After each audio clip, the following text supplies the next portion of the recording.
এখন ধরে নেন জান্নাত থেকে দুটি লোক আল্লাহ সুবহানাহু ওয়া তাআলা এই গ্রামে পাঠিয়েছে। দুটি লোককে, একটি লোক ছিল সাধারণ, আর একটি লোক ছিল খুব দানি, মাদ্রাসা মসজিদে দান ধন করত। আচ্ছা, এখানে যারা বসে আছেন আপনার দাদুর সঙ্গে আপনার পরিচয় ছিল বা আপনি আপনার দাদুকে দেখেছেন, এরকম মানুষ তো অনেক আছে। দেখেছেন দাদুকে, দাদুর দাদুকে দেখেছেন, এরকম কেউ আছেন? আর সম্ভব নয়। এখন দাদুর দাদুর নামে জমি ছিল, সেই জমি তার বেটা পেয়েছে, তার বেটার সূত্রে আপনার দাদু পেয়েছে, আপনার দাদুর সূত্রে আপনার বাপ পেয়েছে।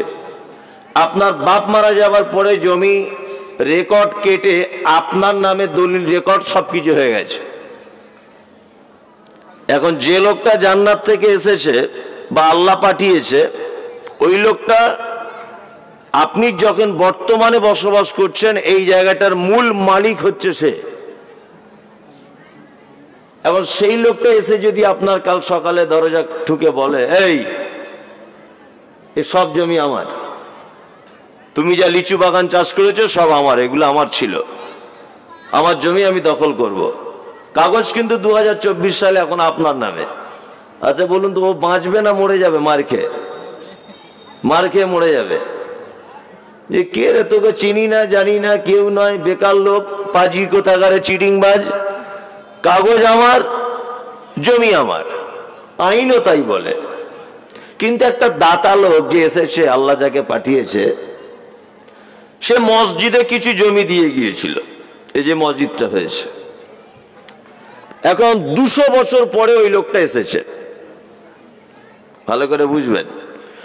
এই 200 বছর আপনার মসজিদ এইটা না থাকলেও হয়তো বিল্ডিংটা ভাঙা হতে পারে, ওখানে আবার অন্য কোনো মসজিদ হবে, বিল্ডিং নতুন কনস্ট্রাকশনের কাজ হবে।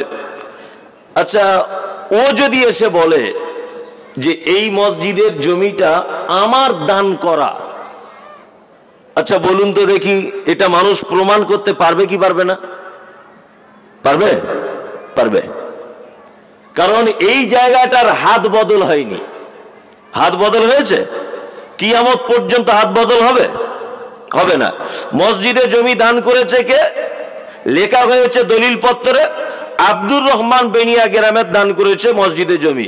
এটা কিয়ামত পর্যন্ত দলিলে থাকবে, আব্দুর রহমানের দাতা। থাকবে কি থাকবে না? থাকবে। কিন্তু আপনি 3 পুরুষ আগে একটা লোক যদি এখানে এসে বলে এই লিচু বাগানটা পুরো আমার ছিল, তার পিঠের চামড়া থাকবে না। কথা রাইট না? একদম। ওই জন্য বিজনেস যদি করতে হয় আল্লাহর সাথে করবে।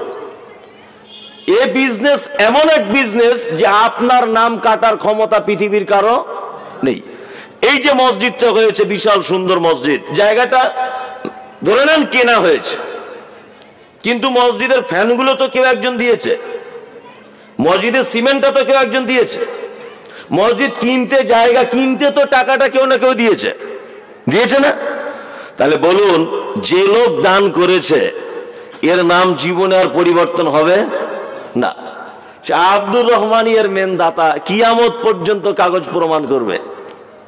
আল্লাহু আকবার। ওই জন্য বিজনেস আল্লাহর সাথে করবেন। আল্লাহর সাথে বিজনেস করলে আপনাকে আল্লাহ কোনোদিন ঠকাবে না, কোনোদিন ঠকাবে না।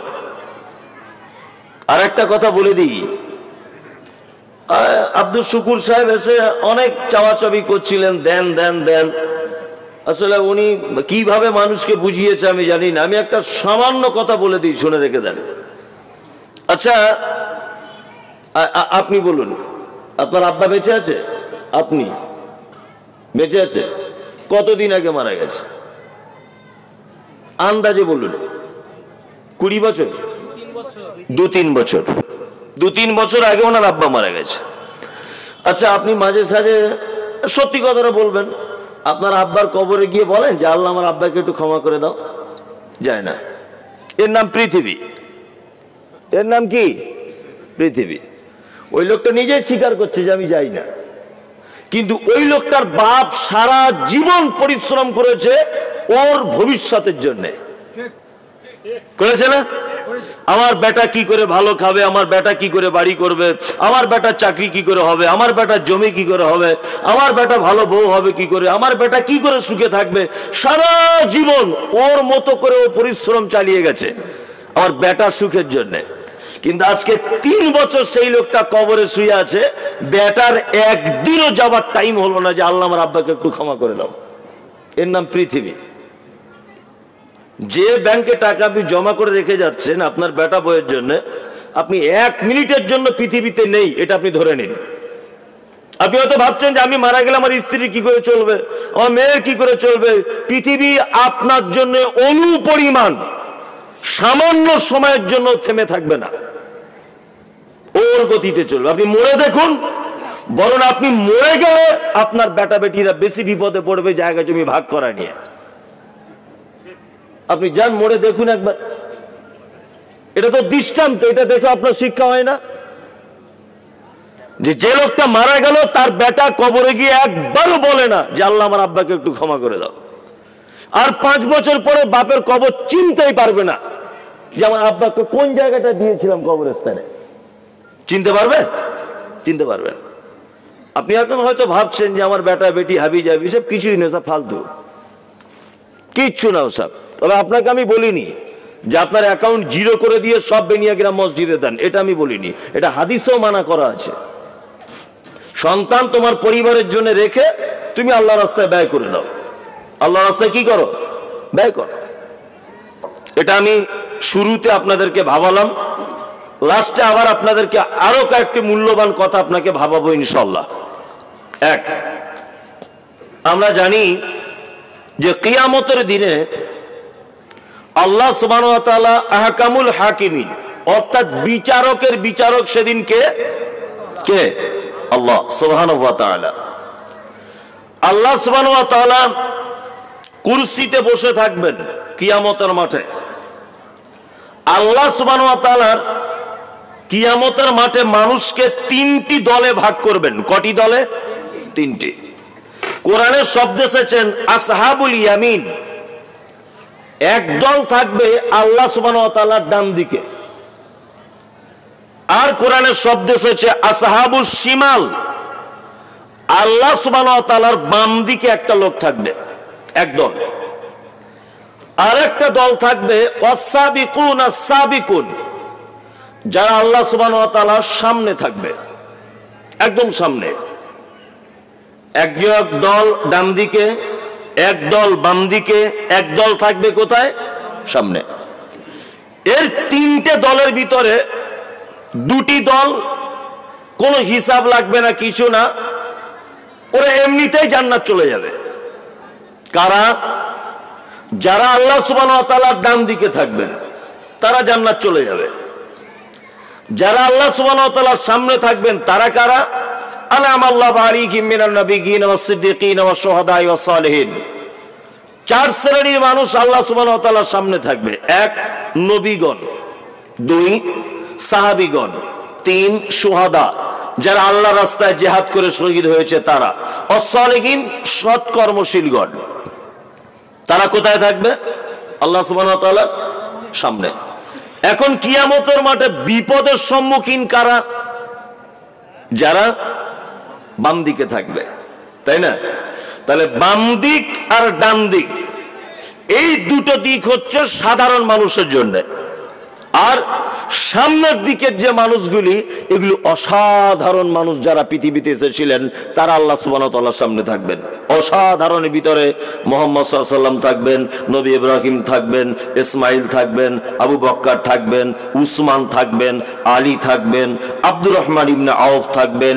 পৃথিবীর যত মানুষ এসেছিলেন আল্লাহওয়ালা মানুষ, যারা উচ্চ পদের স্থান অধিকার করেছিলেন, তারা সামনে থাকবে।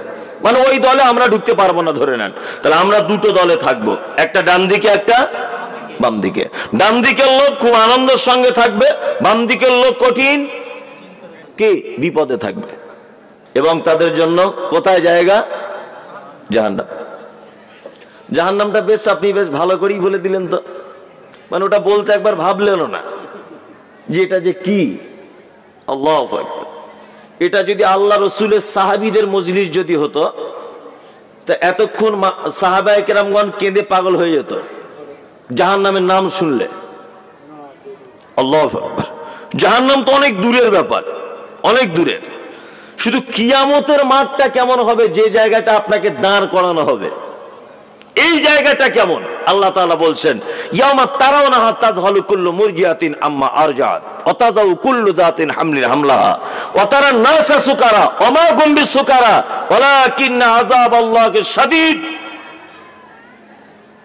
আমরা জানি পৃথিবীতে যে ভূমিকম্পগুলি আমরা সোশ্যাল মিডিয়ার মাধ্যমে, পেপার পত্র পত্রিকার মাধ্যমে আমাদের চোখের সামনে ভেসে আসে, ভূমিকম্প হয়। বৈজ্ঞানিক তত্ত্ব হচ্ছে এই যে মাটির তলাতে একটা স্তর আছে, প্লেট আছে, প্লেট সরে গেলে মাটি কাঁপতে কাঁপতে আস্তে আস্তে ভূমিকম্প হয়, ইত্যাদি ইত্যাদি অনেক ব্যাখ্যা বিশ্লেষণ শুনি না শুনি। কিছুদিন আগে তুরস্কের মাটিতে একটা ভূমিকম্প হয়েছিল, আপনার পত্রিকা দেখেছেন? তুরস্কের মাটিতে বৈজ্ঞানিকগণ তত্ত্ব দিচ্ছেন যে তুরস্কের মাটিতে যে ভূমিকম্পটি হয়েছে, মূল ভূমিকম্পটি মাটি ছাড়া ৮,০০০ ফুট নিচেই মূল ভূমিকম্পের উৎপত্তি। মাটি ছাড়া কত ফুট? ৮,০০০ ফুট। ৮,০০০ ফুট নিচে মূল ভূমিকম্প হয়েছে। তার ফলে উপরের বিল্ডিং গুলো থর থর থর থর করে কাঁপতে কাঁপতে সব ভেঙে ধূলিসাৎ হয়ে গেল। এটা তো দুনিয়ার ভূমিকম্প, 2023 সালের ভূমিকম্প এটা। আল্লাহ সুবহানাহু ওয়া তাআলা ভূমিকম্প সম্পর্কে আল্লাহ তাআলা বলছেন, ইজা যুলজিলাতিল আরযু জিলজালাহা ওয়া আখরাজাতিল আরদু আসকালাহা। কিয়ামতের দিনের ভূমিকম্প এইভাবে হবে। আমরা দুনিয়ার যে ভূমিকম্প দেখতে পাই ওটা এইভাবে থরথর করে কাঁপে। পানিতে দেখলে অনুভব করা যায়, পুকুরের পানি দোল খায়, দেখতে পাওয়া যায় না? দেখতে পাওয়া যায়। কিন্তু আল্লাহ তাআলা বলছেন ওয়া আখরাজাতিল আরদু আসকালাহা। ঢালাই মেশিনে যেমন বালি পাথর দিয়ে উল্টে পাল্টে দেওয়া হয়, উপরের মাল নিচে, নিচের মাল উপরে, মেশিন ঘুরতে থাকে না? আল্লাহ বলছেন ও আখরাজাতিল আরযু আসকালাহা। মাটির তলার ভারী মালগুলোকে উপরে তুলে দেওয়া হবে, উপরের মাল নিচেই করে দেওয়া হবে, এই রকম ঢালাই মেশিনের মতো ঘুরিয়ে দেওয়া হবে। এর নাম কিয়ামত, এর নাম ভূমিকম্প। আর কিয়ামতের দিন কেমন হবে আমরা জানি যে সারা পৃথিবীতে সব থেকে বেশি ক্ষমতাশীল প্রতিটা প্রাণীর মা। পুরুষের বেশি ক্ষমতা না নারীর বেশি? নারীর। চিকিৎসা বিজ্ঞানীদের একটা তত্ত্ব হচ্ছে এই যে একটা পুরুষ মানুষ 50 ডিগ্রি পর্যন্ত ক্ষমতা সহ্য করতে পারে, আর একজন নারী 56 ডিগ্রি পর্যন্ত ক্ষমতা সহ্য করতে পারে। অবাক করা তথ্য, আপনার মাথা ঘুরে যাবে শুনলে যে কি কথা বলছেন আপনি। আপনার ডান দিকে বসে আছেন একজন আলেম, আমি যদি ওনাকে একটা ঘুষি মারি এই জায়গাতে, আর আমার ঘুষির ওজন যদি 50 ডিগ্রি পর্যন্ত থেমে যায়, তাহলে এই লোকটা বেঁচে যাবে। আমার ঘুষির ওজন যদি 56 ডিগ্রি পর্যন্ত পৌঁছে যায়, এই লোকটা যখন তখন মারা যেতে পারে। চিকিৎসা বিজ্ঞানীরা বলছেন একজন নারীকে যদি কেউ মারে, 56 ডিগ্রি পর্যন্ত যদি সেই মারার গতিটা পৌঁছে যায়, তবুও নারীটা স্বাভাবিক গতিতে থাকবে, কোনো অসুবিধা হবে না। ওই জন্য অসংখ্য মেয়েরা স্বামীর কাছে অত্যাচারের শিকার হচ্ছে, মার খাচ্ছে, সাপ কুকুরের মতো মারছে, তবুও তার পায়ের কাছে পড়ে আছে। ওই মারটা যদি আপনাকে দেওয়া হতো না, আপনাকে যদি দেওয়া হতো, আপনার বাঁচার সম্ভাবনা খুব কম। তার দৃষ্টান্ত চিকিৎসা বিজ্ঞানীরা বলছেন, কোন মা যদি নরমালে তার বাচ্চা জন্ম দেয়, নরমালে বাচ্চা জন্ম দিতে গেলে ক্ষমতা প্রয়োগ করতে হয় 56 ডিগ্রি পর্যন্ত। বৈজ্ঞানিক তত্ত্ব হচ্ছে এই যে নরমালে বাচ্চা হবার যে কষ্ট, এই সিস্টেম যদি পুরুষের দেহের ভিতরে হতো, শতকরায় 86% পুরুষ মারা যেত। আমি যে কথা বলতে চাইছি, আল্লাহ তাআলা বলছেন কিয়ামতের মাঠে একটা মা দাঁড়িয়ে থাকবে। এটা কোরআনের সূরা হজের 2 নম্বর আয়াত। একটা মা দাঁড়িয়ে থাকবে, মায়ের পেটে বাচ্চা থাকবে, বাচ্চাটা এমনিতেই হয়ে যাবে, তলার দিক দিয়ে পড়ে যাবে, মা বুঝতে পারবে না যে বাচ্চা কি করে হলো। পৃথিবীর সব থেকে বেশি ভালোবাসে মা তার সন্তানকে। কুকুরে দেখবেন তার বাচ্চাকে ভালোবাসে, মুরগিও দেখবেন তার বাচ্চাকে ভালোবাসে, মানুষও তার বাচ্চাকে ভালোবাসে। কিন্তু আল্লাহ তাআলা বলছেন কিয়ামতের মাঠে একজন দুগ্ধ দানকারিনী মা যে তার বাচ্চাকে দুধ পান করায়, এই দুধ পান করানো একজন বাচ্চা মায়ের আঁচল ধরে টেনে বলবে, মা একটু দুধ দাও না। কিয়ামতের মাঠে আল্লাহ বলছে মা সেদিন তার বাচ্চাকে দুধ পান করাতে ভুলে যাবে। আর মানুষগুলিকে দেখতে পাওয়া যাবে তারা যেন সব মাতাল। মানুষ মদ পান করলে যেমন তার কোনো হিতাহিত জ্ঞান থাকে না, তার জ্ঞান যেমন চলে যায় ক্ষণিকের জন্য, নষ্ট হয়ে যায়। আল্লাহ তাআলা বলছেন আমা হুম বিসুকারা, একজনও তারা মদ পান করবে না। ওয়ালাকিন্না আযাবাল্লাহি শাদীদ, শুধু কিয়ামতের দিন আমার কঠিন আযাবের ভয়ে মানুষ সব দিশেহারা হয়ে যাবে। কে যে কোন দিকে ছুটবে, কে যে কোন দিকে যাবে, কে যে কোন দিকে ধাক্কা মারবে, এই হিতাহিত জ্ঞান কিয়ামতের মাঠে মানুষের থাকবে না। এটা একটা কঠিন জায়গা। পৃথিবীর সব থেকে বেশি মানুষ হিসাবে আপনাকে ভালোবাসে কে? কে মানুষ হিসাবে আপনাকে ভালোবাসে কে? মানুষের ভিতরে আপনাকে ভালোবাসে কে? আপনার মা, তাই না? জি, আল্লাহ তাআলা বলছেন ইয়াউমা তারাউনাহা তাযহালু কুল্লু মুরজিআতিন আম্মা আরজাআত ওয়া তাযাউ কুল্লু যাতি হামলিন হামলাহা ওয়া তারান নাসা সুকারা ওয়া মা হুম বিসুকারা ওয়ালাকিন্না আযাবাল্লাহি শাদীদ। আয়াতের ব্যাখ্যা তো করলাম। আল্লাহ তাআলা তারপরে বলছেন ইয়াউমা ইয়াফিরুল মারউ মিন আখিহি ওয়া উম্মিহি ওয়া আবি ওয়া সাহিবাতিহি ওয়া বানি। কিয়ামতের দিন একজন মা দাঁড়িয়ে থাকবে, তার বেটা কিয়ামতের মাঠে মহা বিপদে থাকবে। মা যে মা পেটে ধরেছে ওই মা কোনো উপকার করতে পারবে না। বাপ বেটার কোনো উপকার করতে পারবে না। স্বামী স্ত্রীর কোনো উপকার করতে পারবে না। ভাই ভাইয়ের কোনো উপকার করতে পারবে না। ইয়া নফসি ইয়া নফসি, সমস্ত মানুষ। নবী ইব্রাহিম ইয়া নফসি, নবী মুসা ইয়া নফসি, নবী ঈসা ইয়া নফসি, নবী জাকারিয়া ইয়া নফসি, নবী ইয়াহইয়া ইয়া নফসি। গোটা কিয়ামতের মাঠ ইয়া নফসি ইয়া নফসি। একজন নবী শুধুমাত্র বলবেন ইয়া উম্মতি ইয়া উম্মতি। কে? মুহাম্মদ সাল্লাল্লাহু আলাইহি সাল্লাম। এটা কিয়ামতের মাঠের চিত্র আপনাকে বললাম। আরো তো গাদা গাদা কোরআনের আয়াত আর হাদিস রয়েছে কিয়ামতের মাঠ। এটা আপনাকে ভাবালাম কিয়ামতের মাঠের দৃশ্যটাই হবে।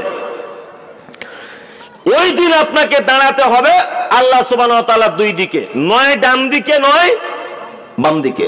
ডান দিকের লোক খুব ভালো, জান্নাত চলে যাবে। বাম দিকের লোক কোথায়? জাহান্নাম। আমি দুই দলের লোকের পরিচয় দিয়ে বক্তব্য শেষ করে দেব।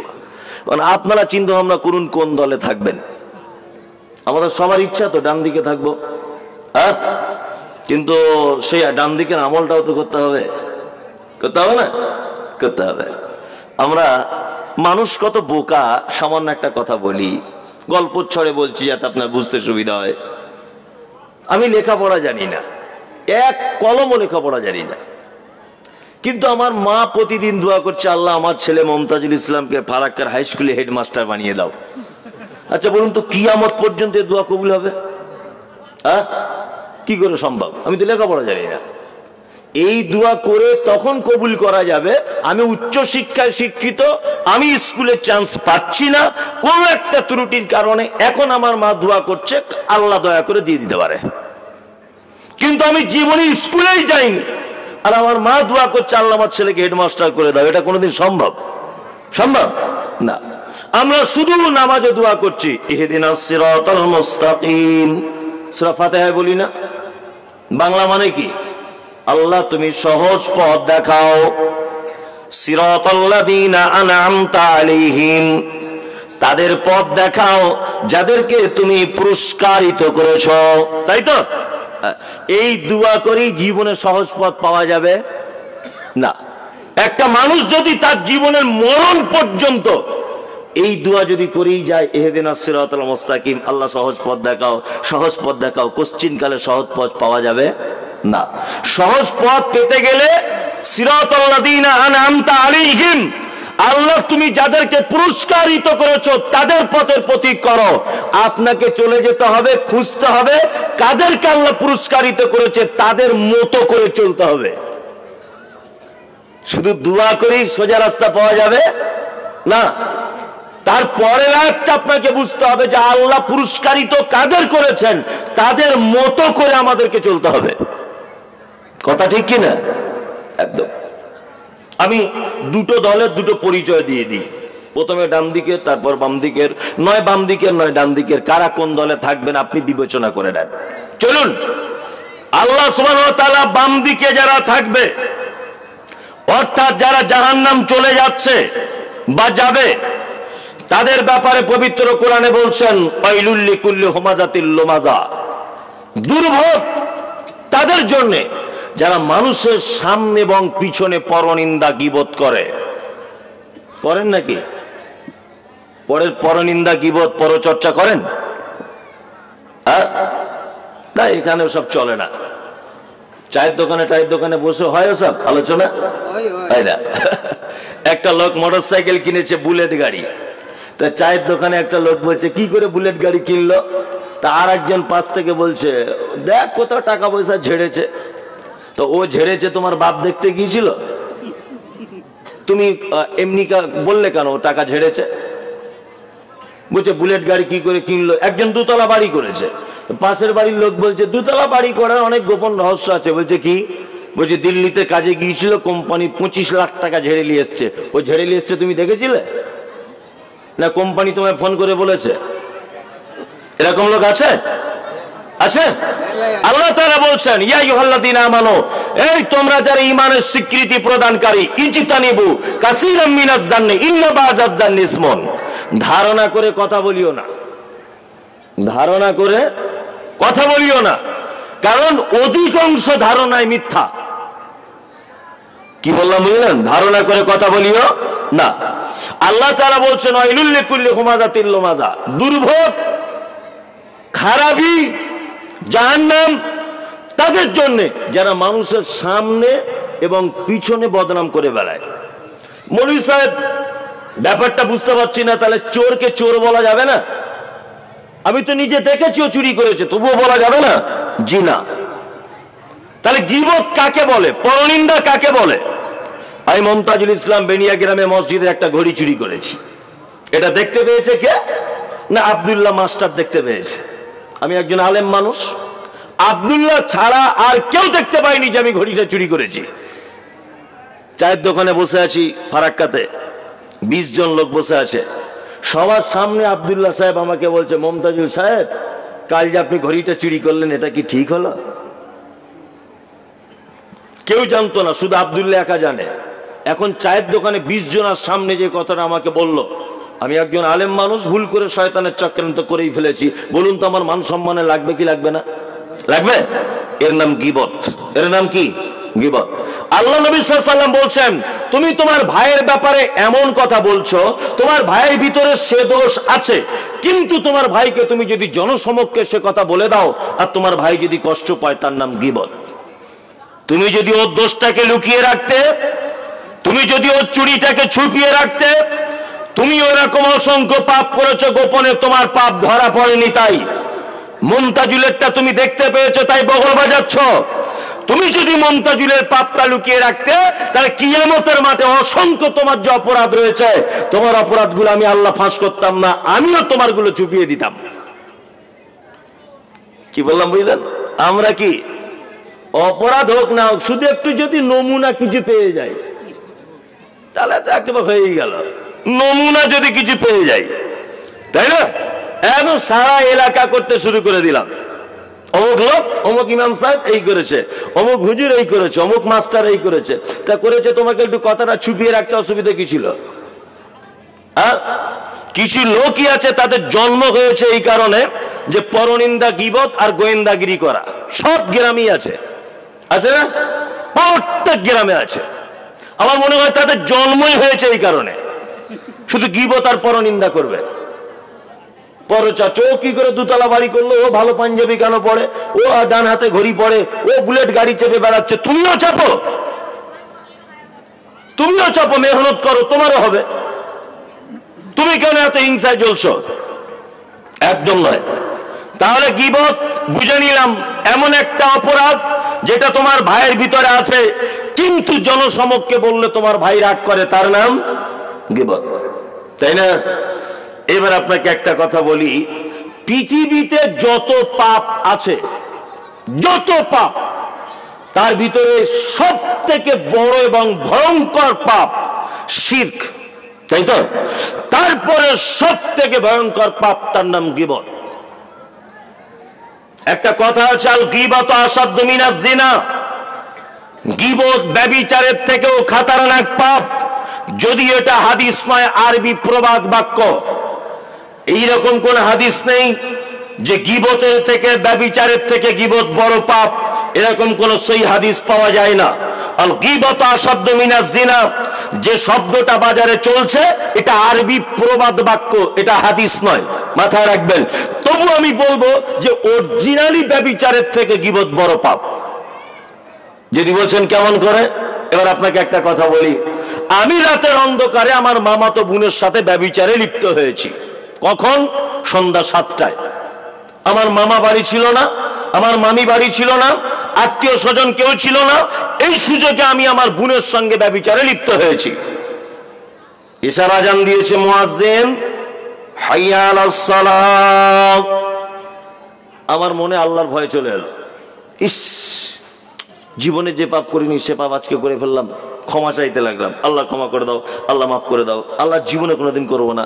একদিন, 2 দিন, 4 দিন, 5 দিন, 1 সপ্তাহ, 1 মাস ধরে দোয়া করছি। বলুন তো, এই পাপ ক্ষমার চান্স আছে না নেই? আছে। ইয়েস, ক্ষমা হবেই।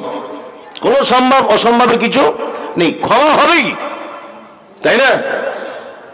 আমার মামাতো বোনের ওদিকে আল্লাহর ভয় ঢুকে গেল, ও দোয়া করছে, আল্লাহ আমারে পাপ ক্ষমা করে দাও। আমার ফুফুতো ভাই মমতাজুলের সাথে পাপ করেছি। ও 2-4 মাস দোয়া করতে করতে এক পর্যায়ে ক্ষমা পেয়ে গেল, তাই তো? এইবার একটা মজার কথা আপনাকে বলি। ইনি মসজিদের ইমাম সাহেব।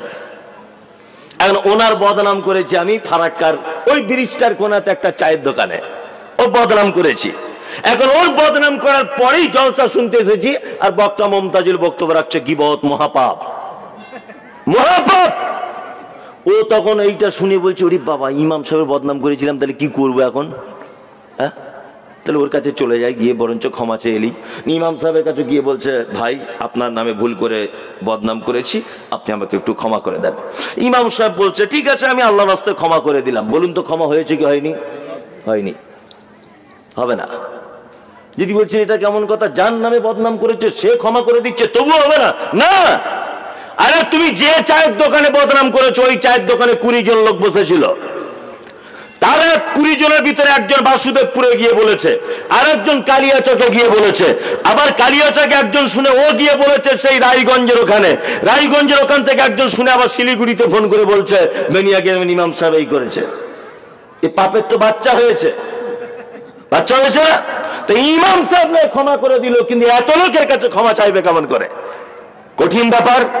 ওই জন্য আল্লাহ নবী সাল্লাল্লাহু আলাইহি ওয়াসাল্লাম তিনি বলেছেন, তোমার ভাইয়ের ব্যাপারে তুমি যদি গীবত করেই যদি দাও, যে মজলিসে তুমি তোমার ভাইয়ের গীবত করেছ, তোমার উচিত তুমি সেই মজলিসে তোমার ভাইয়ের সুনাম করো, তাহলে আল্লাহ চাইলে ক্ষমা করতে পারে। যেখানে তুমি যে চায়ের দোকানে ইমাম সাহেবের বদনাম করেছ, ওই চায়ের দোকানে বলো, আরে না, ইমাম সাহেব খুব লোক ভালো, ইমানদার লোক। বারবার বলুন, ইমানদার না হলেও বলুন, বারবার বলুন, মানে ওর প্রতি মানুষের যেন ধারণাটা আবার ফিরে আসে। কি বললাম বুঝলেন না? যদি এই কাজ করতে আপনি না পারেন, তাহলে এ পাপ ক্ষমা হবে না। চলুন, এই পাপীদের সাজা কতটা। আল্লাহ নবী সাল্লাল্লাহু আলাইহি ওয়াসাল্লাম মিরাজের রাত্রিতে, এই তোমরা হাসছো কেন? তুমি এটা জানো যে মুহাম্মদ সাল্লাল্লাহু আলাইহি ওয়াসাল্লামের নাম শুনলে সাল্লাল্লাহু আলাইহি ওয়াসাল্লাম বলতে হয়? যতবার নাম হবে ততবার বলতে হবে।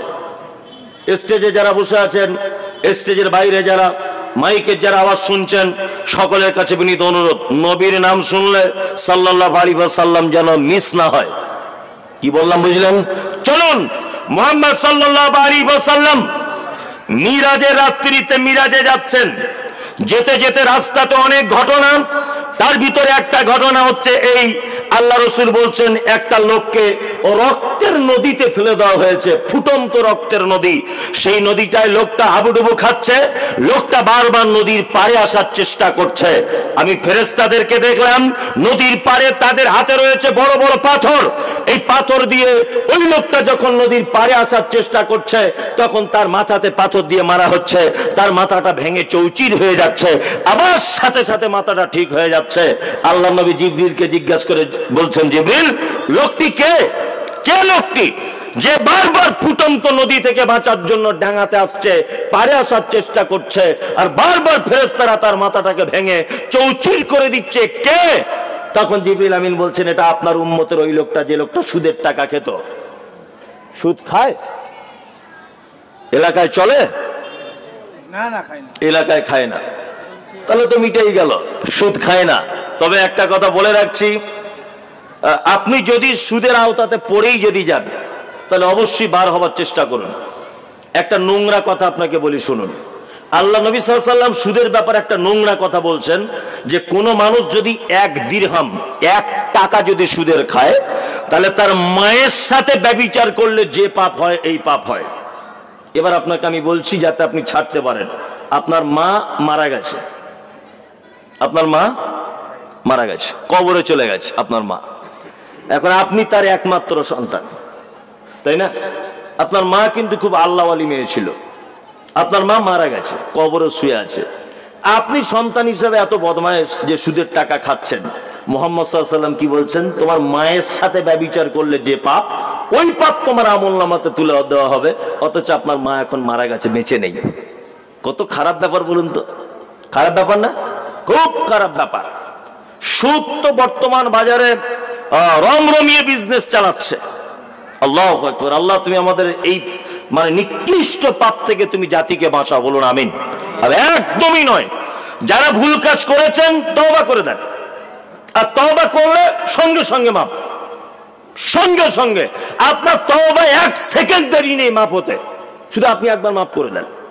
আপনি একবার শুধু আল্লাহকে ডেকে বলুন, ফজরের নামাজের সময় গিয়ে মসজিদে 2 ফোঁটা চোখের পানি ফেলে দিয়ে বলুন, আল্লাহ বুঝতে পারিনি, বুঝতে পারতাম তবুও শয়তানের চক্রান্তে আমি সুদ খেয়ে ফেলেছি, আজকে থেকে যা আছে সুদের হিসাব চুকিয়ে দিলাম, আমি আর কোনোদিন এর ধারে পাশে যাব না। সঙ্গে সঙ্গে আপনার পাপ ক্ষমা হয়ে যাবে ইনশাআল্লাহ।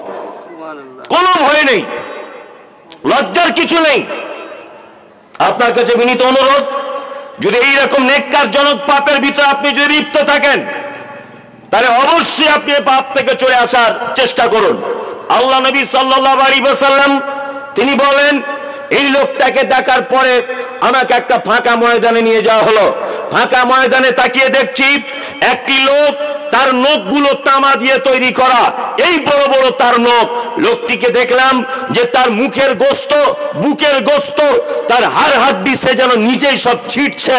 আমি জিবরিলকে বললাম, এই লোকটাকে যে এইভাবে সাজা পাচ্ছে, জিবরিল আমিন তখন বলছেন, এটা আপনার উম্মতের ওই লোকটা যে গীবত, পরনিন্দা, চগলখড়ি করত। এ কিয়ামত পর্যন্ত এরকম চলতে থাকবে, কিয়ামত পর্যন্ত এরকম কি চলতে থাকবে। গীবত, পরনিন্দা ভয়াবহ পাপ, মারাত্মক পাপ। ওই জন্য আমি এর আগে বলেছি বক্তব্য দিতে দিতে যে আপনার বাড়িতে গীবত মুক্ত যদি পরিবার গড়তে চান, আপনার স্ত্রীকে বলে দেবেন পাড়ার কোন দ্বিতীয় মহিলা যেন আমাদের বাড়িতে না ঢোকে। কি বললাম বুঝলেন? আপনার পরিবারকে যদি জাহান্নাম থেকে বাঁচাতে চান, আপনার স্ত্রীকে বলবেন পাড়ার কোনো মেয়ে ছেলে যেন আমাদের বাড়িতে না ঢোকে। কারণ পাড়ার কোনো মেয়ে যখন দেখবেন আপনার বাড়িতে বারবার আসা যাওয়া করছে, ভেবে নিতে হবে 85% 24 ঘন্টা গীবত করতে আসে। আমার ননদ এরকম, আমার খালা শাশুড়ি এরকম, আমার দেওর এরকম, আমার শাশুড়ির কথা তো মুখে বলা যায় না, আমার স্বামীর কথা মুখে তুলবো না, অজু নষ্ট হয়ে যাবে, এই সারাদিন এই কথা। শুধু গীবত আর পরনিন্দা হয় কি হয় না? হয়।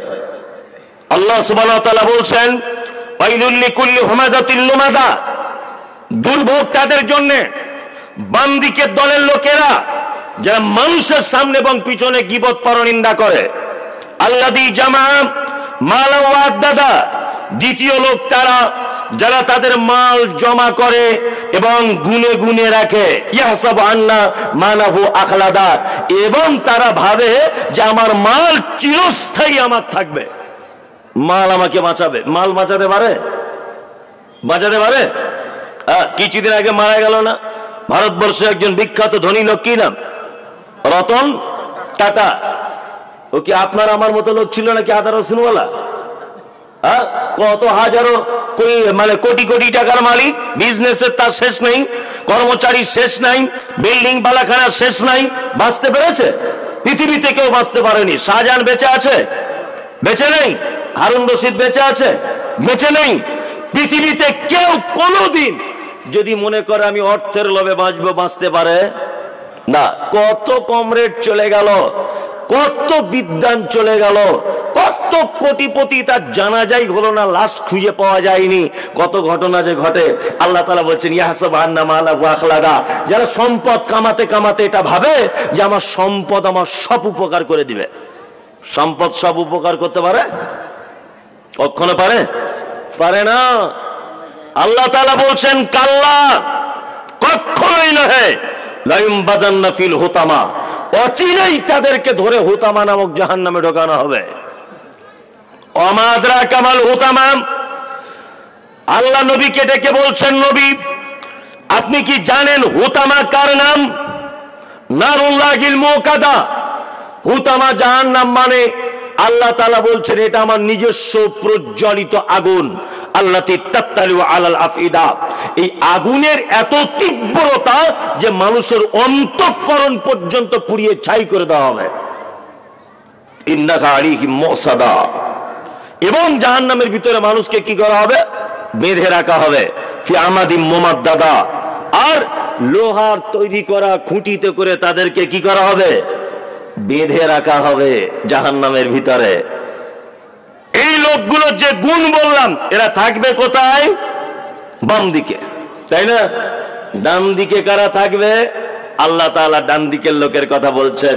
আমি দুটো দিক বারবার পাল্টে পাল্টে বলার চেষ্টা করছি।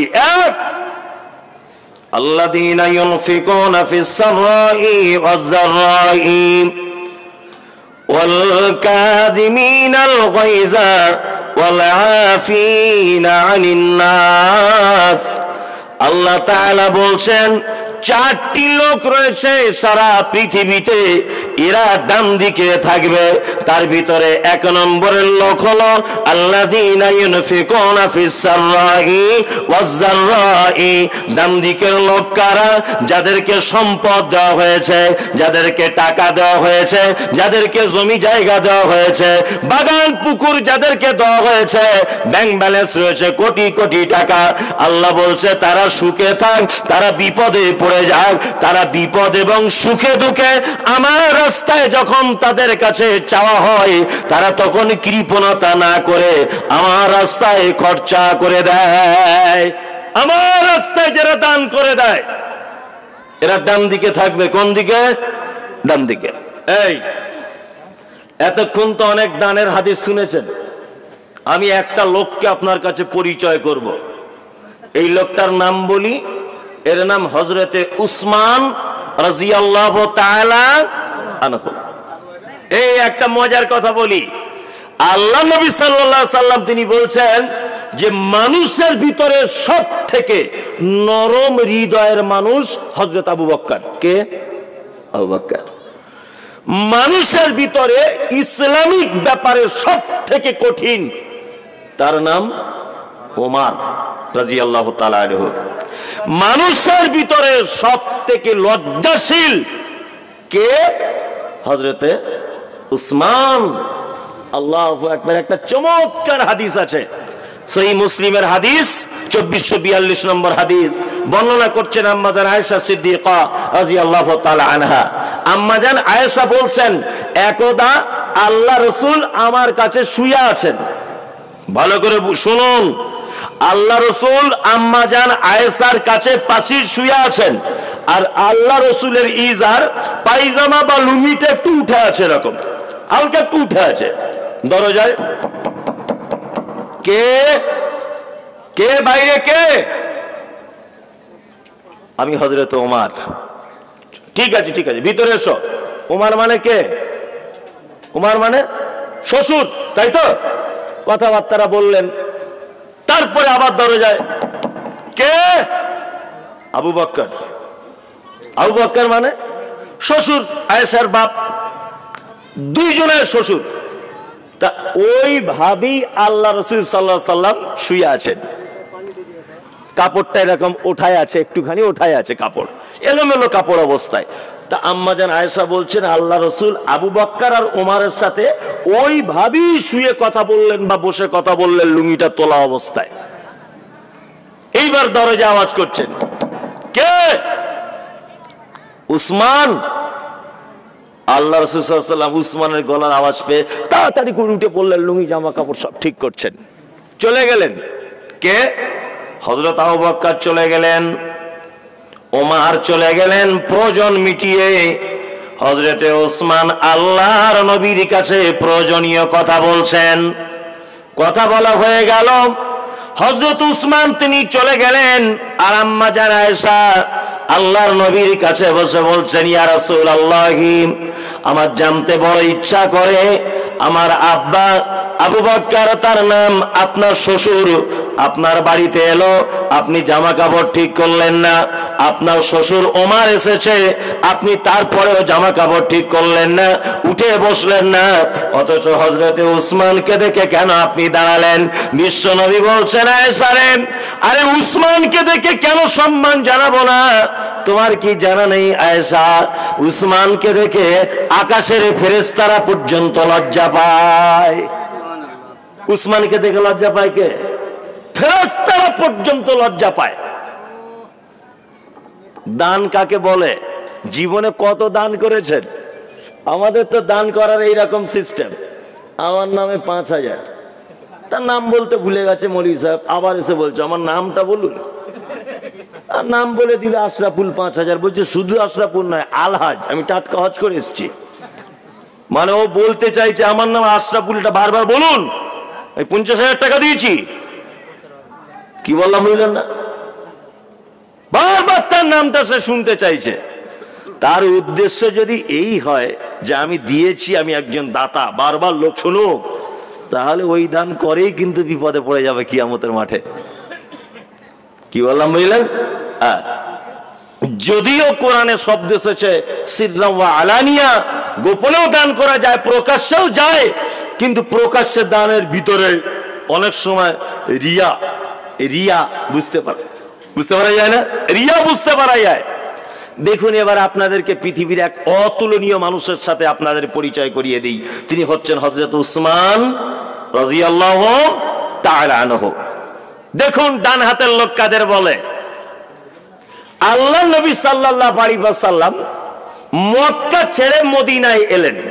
ভালো করে শুনুন, মদিনা আসার পরে সাহাবায়ে কেরামগণ একটু বিপদে পড়ে গিয়েছিলেন। বিপদে কি না, খাদ্যের অভাব ছিল, পানির অভাব ছিল, সমস্ত কিছুর অভাব দেখা দিয়েছে। এক ইহুদির একটি কূপ ছিল, এক ইহুদির পানির একটু কূপ ছিল। তা মুসলিমরা যখন সেই কূপে পানি আনতে যায়, ইহুদি পানি আনতে দেয় না, বলছে দিব না পানি আনতে মুসলিমদেরকে। তা এই কথাটা হযরত উসমানের কাছে পৌঁছেছে যে মুসলিমদের পানি থেকে বঞ্চিত করছেন কে? না এক ইহুদি। হযরত উসমান তার কাছে গেলেন, তার বাড়িতে গিয়ে, কে বাড়িতে আছেন? আসি। কে? না আমি আল্লাহ রাসূলের সাহাবী হযরত উসমান। বলছিলাম ভাই তোমার কূপটা কি বিক্রি করবে? বলছে মাথা খারাপ নাকি বিক্রি করব? হ্যাঁ, বিক্রি করব না আমি, আমার কূপ যেমন আছে তেমনই থাকবে, আমি বিক্রি করব না। হযরত উসমান তখন শেষে বলছেন তাহলে অর্ধেক বিক্রি করো, অর্ধেকটা বিক্রি করো, তুমি একদিন পানি নিবে তোমার লোকের জন্য, আর আমরা একদিন পানি নেব আমাদের লোকের জন্য। লোকটা তাও রাজি হচ্ছে না। আল্লাহ রাসূল সাল্লাল্লাহু আলাইহি ওয়াসাল্লাম বারবার উসমানের দিকে দেখছেন যে উসমান দেখি কি করে। ইহুদির কাছে গেলেন, কূপের দাম হয়তো 1000 দিরহাম, 2000 দিরহাম, আস্তে আস্তে 1000 দিরহাম, 2000 দিরহাম।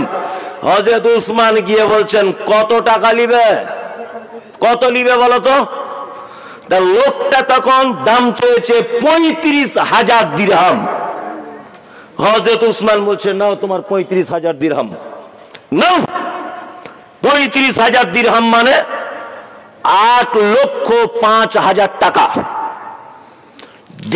আজ থেকে ১,৫০০ বছর আগে ৮,৫০,০০০ টাকার দাম যা, আমার মনে হয় গোটা ফারাক্কা থানাটার ৩ গুণ জায়গা কেনা যাবে, তারও বেশি সারা বাংলা কেনা যাবে।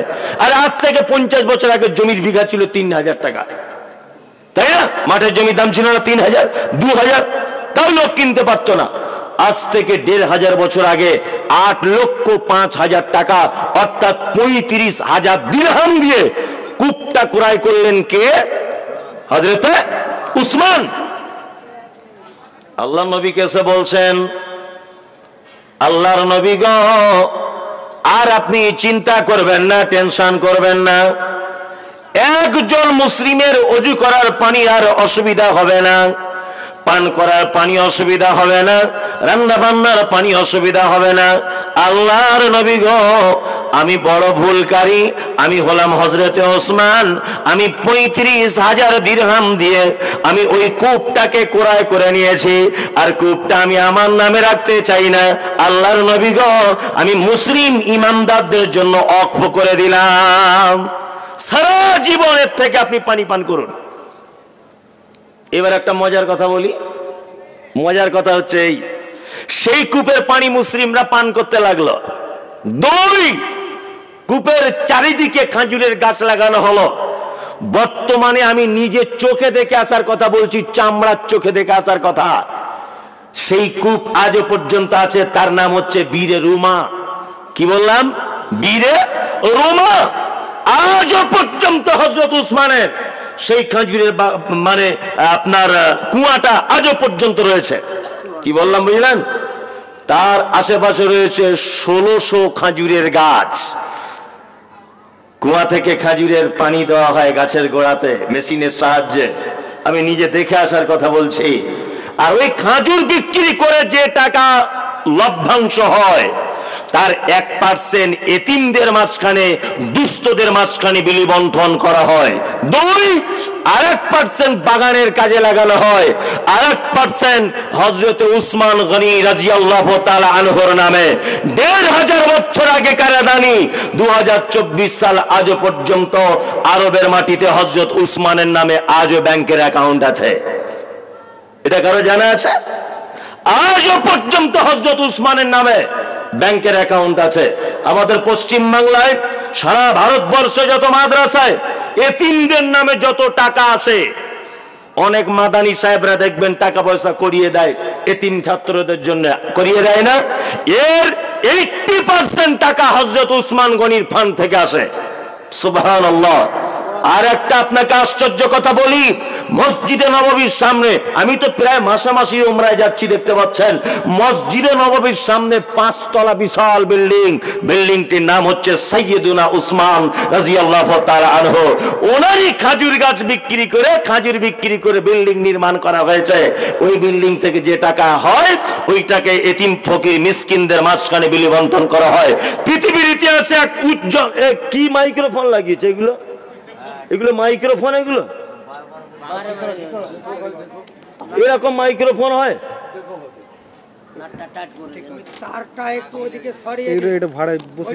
ভাড়ে বসে এইরকম মাইক্রোফোন জীবনে দেখেছো জলসাতে তুমি? থাক। হযরত উসমান পৃথিবীর বিখ্যাত মানুষ, আল্লাহু আকবার। ওনার নামে আজও পর্যন্ত মক্কা মদিনাতে অ্যাকাউন্টে টাকা জমা হচ্ছে, উসমান ফান্ড। আল্লাহু আকবার। দানিকার নাম দেখতে পাচ্ছেন তো? হ্যাঁ, সেই কূপের পানি আজও পর্যন্ত সরবরাহ করছে মানুষ। আল্লাহু আকবার।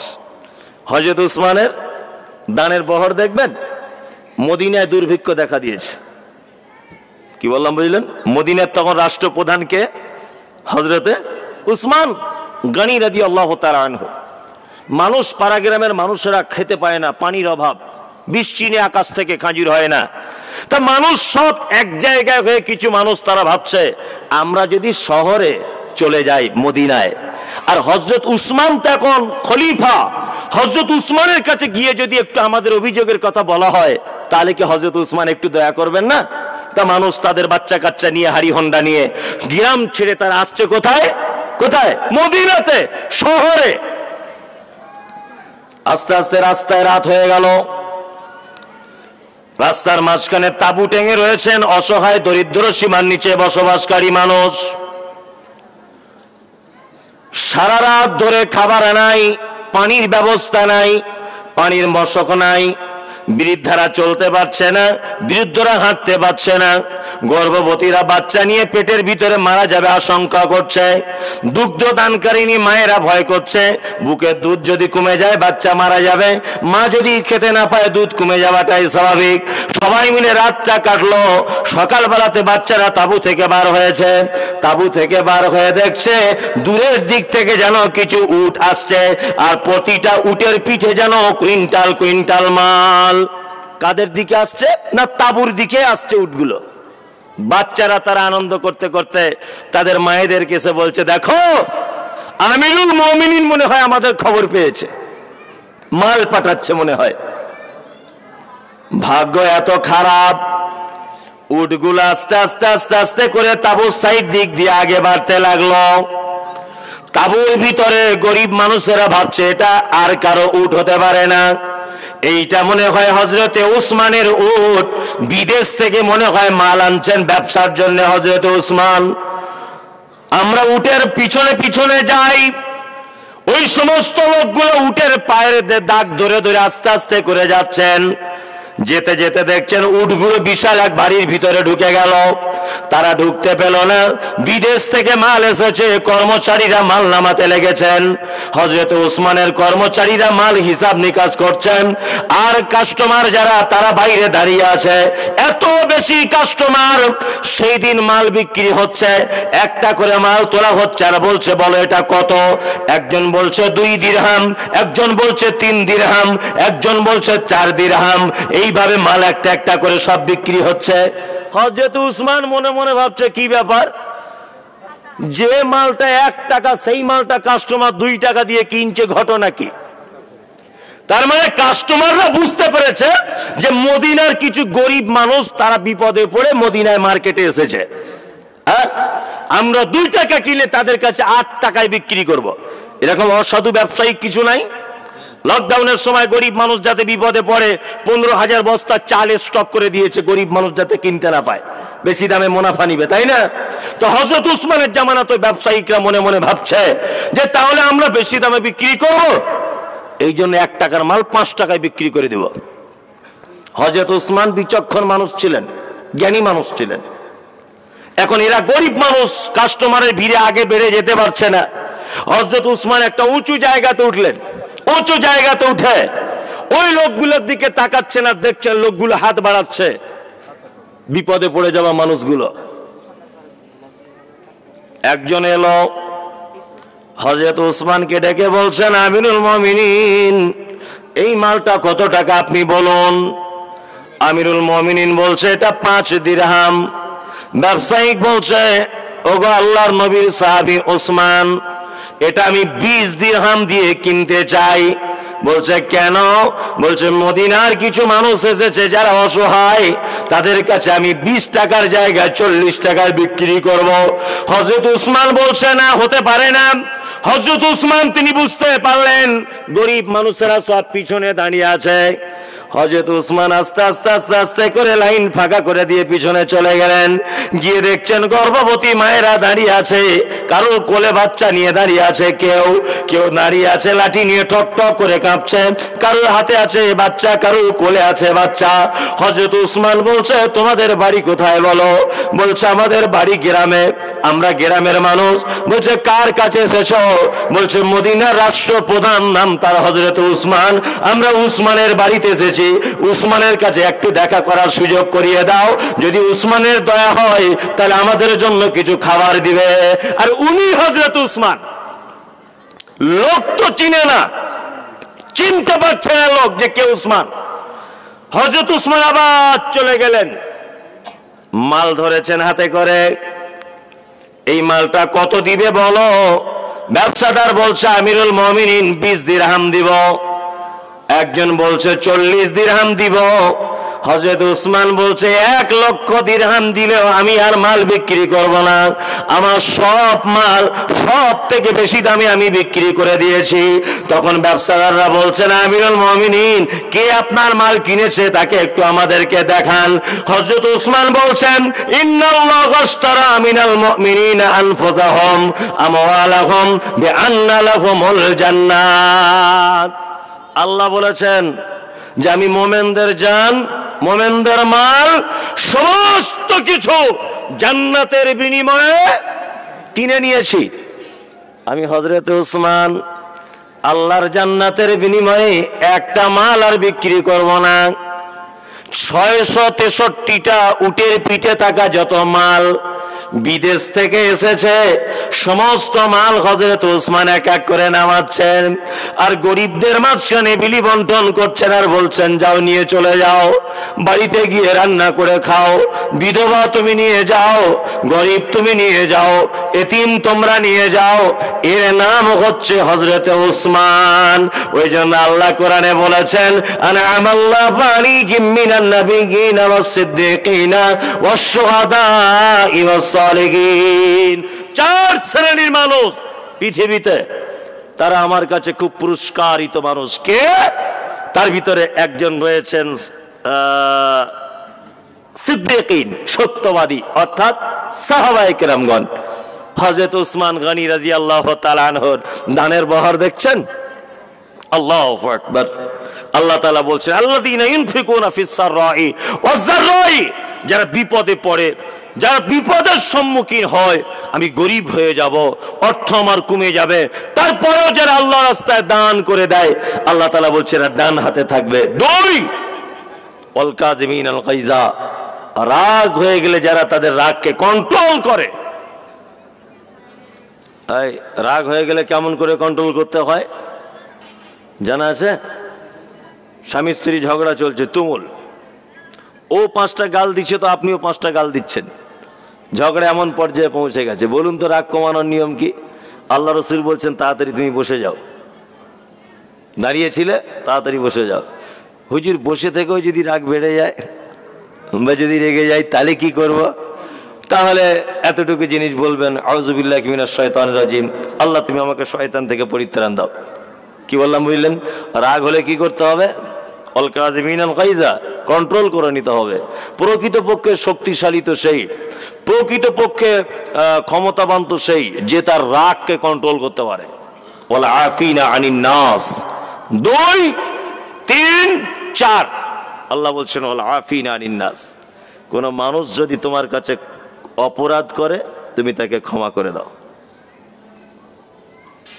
আমরা তো এই কাজে রাজি নাই। লোকটা 4 দিন ধরে আপনাকে বলছে ভাই একটু ক্ষমা করে দেন, ভাই একটু ক্ষমা করে দেন, তা বলছে তোর মরণ পর্যন্ত ক্ষমা নাই। বলছে না কেন? একটু ক্ষমা করে দিলে অসুবিধা কি হয়? ভুল করেছে একটা মানুষ, ক্ষমা করে দেন, তাই না? তুমি কি আল্লাহর থেকেও আল্লাহর মতো মর্যাদা চাইছো নাকি? নাউজুবিল্লাহ। পৃথিবীর সব থেকে দামি, মানে সব থেকে ভয়ঙ্কর, সব থেকে ডেঞ্জার মানুষকে না 99টা মানুষকে হত্যা করেছে। তা একজন আলেমের কাছে জানতে গেছে, একটা লোকের কাছে জানতে গেছে যে আমার কি 99টা লোকের খুনি আমি, তা আমার কি মাপ হবে? বলছে এত বড় পাপ কি আর মাপ হয়? 1টা 2টো হলে হতো। বলছে মাপ যখন হবে না তোকেও ছাড়বো না বলে ওকেও দিয়েছে চালিয়ে। হয়েছে কটা? 100টা, তাই না? কিন্তু লোকটা ভাবছে তারপরেও ক্ষমা আছে কিনা দেখবো, ক্ষমা আছে কিনা দেখবো। অমুক জায়গাতে একজন বড় আলেম আছে, তার কাছে যাব, গিয়ে জিজ্ঞাসা করবো ক্ষমা আছে কিনা। আলেমের কাছে আস্তে আস্তে রাস্তার মাঝখানে লোকটার টাইম শেষ, লোকটা মারা গেল। এখন জান্নাত থেকেও ফেরেশতারা এসেছে, জাহান্নাম থেকেও ফেরেশতারা এসেছে। কি বললাম বুঝলেন না? জাহান্নামের ফেরেশতা এসে বলছে, কি বলছে? জাহান্নামের ফেরেশতা, জাহান্নামের ফেরেশতা এসে বলছেন কি, যে তো 100টা খুনি, একে তো আমাদের গাড়িতেই চাপাতে হবে। উপর থেকে তখন আল্লাহ বলছেন শোন, 100টা লোককে মার্ডার করেছে এ কথা চূড়ান্ত, তবে এই লোকটা আমাকে এত ভয় করেছে, আমার কথা স্মরণ হয়েছে, তার পাপের কারণে আমার প্রতি তার ভয় জন্ম হয়েছে। ওই লোকটা 100টা মার্ডার করার পরেও আবার একজনের কাছে আসছিল, ক্ষমা কি করে পাওয়া যায়, আমার কাছে ক্ষমা চাইবে বলে জানতে আসছিল। ফেরেশতারা এক কাজ করো, তার রাস্তাটা একবার মেপে দেখো, সে আলেমের কাছ থেকে আর যে লোকটাকে মার্ডার করে এসেছে এই দুইটার ভিতরে লোকটা কোন দিকে এগিয়ে আছে। তখন মাপতে মাপতে দেখা যাচ্ছে লোকটা আলেমের দিকে এগিয়ে আছে। আল্লাহ বলছে তার পাপগুলোকে আমি ক্ষমা করে দিলাম। পাপ তার সব ক্ষমা, কারণ তো পাপ করার পরেও তার ভুল বুঝতে পারে, সে অপরাধী হবার পরেও আমার কাছে আত্মসমর্পণের জন্য আসছিল, আমার দিকে একটু আগিয়ে চলে এসেছে, ওর পাপ ক্ষমা করে দিলাম, কোনো টেনশন নেই। যত বড়ই পাপ করেছেন আপনি এখন তওবা করে নেন, ইনশাআল্লাহ আপনার পাপ ক্ষমা হয়ে যাবে। তাহলে দুইটা দলের কথা বলে দিলাম। ডান দিকের লোক থাকবে 4 কোয়ালিটির লোক, 4টে গুণ যাদের থাকবে। 1, যারা দান করে গোপনে প্রকাশ্যে, দান করে অভাবে, দান করে সচ্ছলতায়। 3, অল কাযিবিন আল গাইজা, যারা মানুষ রাগ করলে কন্ট্রোল করতে পারে। ওয়াল আফিনা আনিন নাস, কেউ অপরাধ করলে তাকে ক্ষমা করে দিতে পারে। এই 4 শ্রেণীর মানুষ বা 4 কোয়ালিটির মানুষ কিয়ামতের দিন আল্লাহ সুবহানাহু ওয়া তাআলা কোন দিকে থাকবে? ডান দিকে থাকবে। আর বাম দিকে ওটা আগে বলে দিয়েছি। আরেকটা চমৎকার কোরআনের ছোট্ট একটা সূরার বাংলা অনুবাদ করে দিই, তাহলে বুঝতে পেরে যাবেন আবার বাম দিকে কারা। আল্লাহ তাআলা বলছেন আরাইতাল্লাযী ইউকাযযিবু বিদ্দীন, নবীকে বলছেন নবী আপনি কি তাদেরকে দেখেছেন যারা কিয়ামতের দিবসকে অস্বীকার করে? কিয়ামত হবে এ কথা বিশ্বাস আমাদের সকলের আছে, আছে না নেই? আছে তো? আছে, সকলেরই বিশ্বাস আছে। কিন্তু আল্লাহ তাআলা বলছেন আরাইতাল্লাযী ইউকাযযিবু বিদ্দীন, নবী আপনি কি তাদেরকে দেখেছেন যারা কিয়ামতকে অস্বীকার করে? কারা তারা? ফাযালিকাল্লাযী ইয়াদউল ইয়াতীম, যারা এতিমকে গলা ধাক্কা দিয়ে বাড়ি থেকে বার করে দেয়। এতিমের সঙ্গে যারা সদ্ব্যবহার করে না। এতিম কাকে বলে জানেন তো? কারা? না, যার মা বাবা নেই সে এতিম নয়।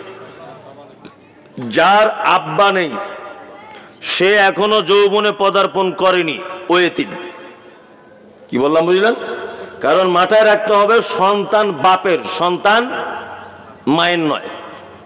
ওই জন্য মা যদি কারো মারা যায় তাহলে কোনো সন্তান বা সন্ততি এতিম হবে না, কিন্তু বাপ যদি মারা যায় এতিম হবে, তাই না? আল্লাহ রাসূল সাল্লাল্লাহু আলাইহি ওয়াসাল্লামের কাছে একটা লোক এসেছেন, এসে বলছেন আল্লাহ রাসূল আমি খুব কঠিন হৃদয়, মানে আমি এত কিছু করি কিন্তু আমার মন নরম হয় না, খুব শক্ত হৃদয়ের মানুষ আমি। আল্লাহ রাসূল সাল্লাল্লাহু আলাইহি ওয়াসাল্লাম বলছেন তুমি তোমার প্রতিবেশীর কোন এতিম বাচ্চার মাথায় হাত বুলিয়ে দাও, আল্লাহ তোমার মনটাকে নরম করে দিবে। 2, আল্লাহ নবী সাল্লাল্লাহু আলাইহি ওয়াসাল্লাম বলেছেন আমি আর এতিমের দেখাশোনাকারী জান্নাতে এইভাবে থাকবো।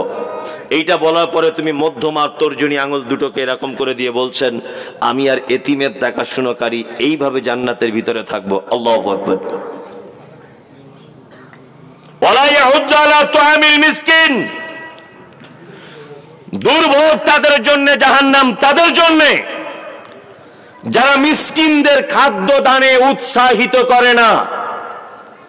বাজারে 2টি কথা আছে, এক হচ্ছে ফকির, এক হচ্ছে মিসকিন। ফকির মিসকিনের পার্থক্য বুঝেন তো? বুঝেন? বুঝেন না? ফকির হচ্ছে সেই লোক ফকির যার কাছে কিছু সম্পদ আছে তারপরেও তার প্রয়োজন মেটে না, ও কি ফকির। আমি একজন গরিব মানুষ, রিক্সা চালাই, আমার টোটাল পুঁজি 20,000 টাকা। কি কে হলো? আমার টোটাল পুঁজি 20,000 টাকা। ভালো করে বুঝবেন, আমার টোটাল পুঁজি 20,000 টাকা। হঠাৎ করে আমার ছেলের অপারেশন করতে হবে, টাকা লাগবে 2 লক্ষ টাকা। কি বলছি বুঝতে পারছেন? আচ্ছা বলুন তো, আমার তো পুঁজি 20,000 টাকা, 2 লক্ষ টাকা আমার পক্ষে জোগাড় করা সম্ভব? সম্ভব নয়। তখন আমি কি করব? তখন বেনিয়া গ্রাম মসজিদে জুম্মার পরে এসে এলান করব, আমি মমতাজুল ইসলাম, গরিব মানুষ, ছেলের অপারেশনের জন্য কিছু চাঁদা দেন। আমি হলাম ফকির, আমি হলাম ফকির। মিসকিন কে? মিসকিন হচ্ছে সেই যার কাছে কিছু নেই, নিঃস্ব। একে মিসকিন আল্লাহ সুবহানাহু ওয়া তাআলা বলছেন ফাওয়াইলুল, আল্লাহ তাআলা বলছেন যারা মিসকিনদের খাদ্য দানে উৎসাহিত করে না। আমরা অনেক সময় দেখি বাড়িতে ভিখারি এসেছে, আসে না? ভিখারি ভিক চাইছে, লা ইলাহা ইল্লাল্লাহ, মা দুটো ভিক্ষা দাও, বলে না? বলে। তার দরজাটা খুলেছে, লোকটা খুলে বলছে তোমার বাড়ি কোথায়? বলছে আমার বাড়ি ওই আপনার লালগোলার দিকে। আচ্ছা, তো তুমি যুবক ছেলে ভিক্ষা করছো কেন? ভিক্ষা করছো কেন? কই তোমার বাম হাতে ওটা কি? ওরে বাবা, বড় মোবাইল, বের এখান থেকে। বদমাইশি জায়গা পায় না, বড় মোবাইল নিয়ে ভিক্ষা করছে। আর একজন এসেছে, লা ইলাহা ইল্লাল্লাহ, মা দুটো ভিক্ষা দাও। ও মহিলা, আপনার স্ত্রী দরজা খুলে বলছে বাড়ি কোথায় বুবু তোমার? বলছে অর্জুনপুরে বাড়ি। কি ব্যাপার এখানে এসেছো? না এসেছি অভাবের সংসার, ওই জন্য চাইতে এসেছি। তা বলছে চাইতে এসেছো ঠিক আছে, তা তুমি যে শাড়ি পরে আছো বাবা, তো 700 টাকা দামের শাড়ি, এই শাড়ি পরে লোক ভিক্ষা করে না? না না, তোমায় ভিক্ষা দেওয়া যাবে না, বেরো ওখান থেকে, যাও। ওকেও তাড়িয়ে দিল। কত দিতেন? কত দিতেন ওকে? 10 টাকার একটা নোট দিতেন, খুব জোর হলে একটা 20 টাকার লাল নোট দিতেন, তাই না? এছাড়া আর কিছু দিতেন? কিছু দিতেন না। রুজির মালিক কে? আল্লাহ, তাই না? রুজির মালিক আল্লাহ। পৃথিবীতে এরকম লোক আছে যারা কোনোদিন আল্লাহকে আল্লাহ বলে ডাকে না, এরকম লোক আছে না নেই? আছে। আপনারা খবর শুনেছেন যে ফিলিস্তিনের মুসলিমগুলোকে মারা হচ্ছে, মারছে কারা? ইসরায়েল। কারা মারছে? ইসরায়েল। আর ইসরায়েল যখন ফিলিস্তিনের ইহুদিদেরকে মারছে, ফিলিস্তিনের মুসলিমদেরকে যখন মারছে, তখন আমরা ফারাক্কার মসজিদ থেকে দোয়া করছি বসে বসে, আল্লাহ ফিলিস্তিনের মা বোনেদের ইজ্জত রক্ষা করো। করছি কি করছি না? হ্যাঁ, কোন দোয়াতেও কি কাজ হয় না? তারপরেও মার চলছে ফিলিস্তিনের মুসলিমদের উপরে। রুজির মালিক কে? অক্সিজেনের মালিক আল্লাহ। তা আল্লাহ তো 10 মিনিটের জন্য ইসরায়েলের অক্সিজেনটা বন্ধ করে দিতে পারে, তাহলে তো মুসলিমদের দোয়া করা প্রয়োজন নেই, চটপট চটপট মারা যাবে সব। হ্যাঁ, যারা বাবরি মসজিদ যখন ভাঙা হচ্ছিল, বাবরি মসজিদ, তখন মুসলিমরা দোয়া করছিল না যে আল্লাহ আমাদের মসজিদটাকে হেফাজত করো? কোন একজন মুসলিমের দোয়াতে মসজিদ হেফাজত হয়েছে? আল্লাহ তো ইচ্ছা করলে যারা ভাঙছিল তাদের অক্সিজেনটা 5 মিনিটের জন্য বন্ধ করতে পারতেন, পারতেন না? পারতেন। আল্লাহ সুবহানাহু ওয়া তাআলা তাদের রুজিও দিচ্ছেন। শুধু রুজি নয়, হেলিকপ্টারে করে ঘুরছে, অটোমেটিক প্লেনে করে ঘুরছে, দেশ বিদেশ সফর করছে, করছে না? আল্লাহ রুজির মালিক। আল্লাহ বলছে আমাকে ডাকলেও রুজি পাবি, না ডাকলেও পাবি, আমার রুজি থেকে কেউ বঞ্চিত হবি না, কাউকে বঞ্চিত করব না। চোর আমার পক্ষ থেকে রুজি পাবি, সুদখোর রুজি পাবি, মাতাল রুজি পাবি। আমি আমার দস্তরখান থেকে কাউকে ফেরত দিই না। আল্লাহ যদি তার দস্তরখান থেকে পৃথিবীর সব থেকে বড় বড় বেঈমানদের রুজি থেকে বঞ্চিত না করে, তা ওর হাতে একটা বড় ফোন নিয়ে ভিক্ষা করতে এসেছে, তুমি ভিক্ষা দিলে না কেন? তুমি কে? হ্যাঁ, ও ভালো জামা পরে ভিক্ষা করতে এসেছে, তুমি ভিক্ষা দিলে না কেন? মুহাম্মদ সাল্লাল্লাহু আলাইহি ওয়াসাল্লাম বলেছেন আফজালুল কাউল সাদাকাতুন। যদি তুমি ভিক্ষা দিতে না পারো, বাড়িতে কাজে ব্যস্ত, জামা কাপড় পরিষ্কার করছো, তোমার ছেলেকে দুধ পান করাচ্ছ, তুমি নিজে গোসল করছো, রান্না বান্নার কাজে ব্যস্ত আছো, আল্লাহ রাসূল বলেছেন আফজালুল কাউল সাদাকাতুন। তুমি ভিখারিকে বলো মা তুমি আজকে এমন টাইমে এসেছো, আমি গোসল করছি, তুমি 10 মিনিট পরে আমাদের বাড়িতে এসো। আর না হলে এক কাজ করো, আগামী দিন আসবে, 2 দিনের ভিক্ষাটা আমি একসাথে তোমাদেরকে দিয়ে দেবো। উত্তম কথা যদি বলেন, 10 টাকার কড়া নোট দিয়ে যে নেকি পেতেন, উত্তম কথা বলে সমান নেকি পাবেন ইনশাআল্লাহ। মিসকিনদের সঙ্গে অসৎ ব্যবহার করবেন কে? না, একদমই নয়। আল্লাহ তাআলা তারপরে বলছেন ফাওয়াইলুল লিল মুসাল্লিন, দুর্ভোগ, ওয়াইল নামক জাহান্নাম ওদের জন্য যারা নামাজ পড়ে। এক সাংঘাতিক কথা। কোরআনের এই আয়াতটা বোঝানো খুব মুশকিল। এখানে কিন্তু আল্লাহ বেনামাজিদের কথা বলছে না, আল্লাহ বলছে যারা নামাজ পড়ে ফাওয়াইলুল লিল মুসাল্লিন, ওয়াইল নামক জাহান্নামে মুসল্লিদের জন্য। কি কঠিন ব্যাপার নয়? কঠিন ব্যাপার। এবার একটা কথা বলি, যে ছাত্রের দেখবেন কোনোদিন পড়া হয় না, মাস্টার তাকে আর মারে না, মারে না, ও তো মাথায় গোবর ভরা, কোনোদিনই হয় না, ওর মেরে আল্লাহ কি, ওর মারলেও যায় না মারলেও দেয়। কিন্তু যে ছাত্র প্রতিদিন পড়াশুনো করে, মাঝে সাঝে এক দুদিন মিস করে, তাকে দেখবেন মাস্টার মারবে, যদি অরিজিনাল সে শিক্ষক হয়। কারণ কি বলুন তো? কারণ হচ্ছে যে মাস্টার জানে এ তো ভালো স্টুডেন্ট, মেহনত করে, নিশ্চয় আজকে অন্য কোনো বন্ধুর পাল্লায় পড়ে পড়াটা করেনি, তাই না? ওই জন্য ওকে সাইজ করার জন্য আবার মারে। আর যার কোনোদিন হয় না, তুই একেবারে পিছনের বেঞ্চে গিয়ে বস, তোর মাথায় কিছুই নাই, গোবর আর ডাল, তাই না? তার মানে ভালোকে আরো ভালো করার জন্য শাসন করতে হয়, হ্যাঁ। আল্লাহ তাআলা বলছেন ফাওয়াইলুল লিল মুসাল্লিন, তোমরা যারা নামাজ পড়ো তোমাদের জন্য জাহান্নামের ভয় রয়েছে, ওয়াইল নামক জাহান্নাম। যারা পড়ে না ওরা তো একেবারেই আলাদা। কি বললাম বুঝলেন না? ওরা একেবারেই আলাদা। নামাজ পড়ে তাদের জন্য ভয় রয়েছে কাদের? আল্লাযীনা হুম আন সালাতিহিম সাহুন, যারা নামাজ পড়ে কিন্তু অলসতার সাথে পড়ে, কোনো এনার্জি নাই, নামাজ পড়ছে তো পড়ছে, নামাজ পড়ছে তো পড়ছে, মাথা চুলকইছে, পাছা চুলকইছে, বোতাম ঠিক করছে, এরকম লোক আছে না? নেই? আচ্ছা, টুপি দিতে ভুলে গেছে, তা ভুলে গেছিস তো ভালো হয়েছে, টুপি না দিলেও তো নামাজ হবে।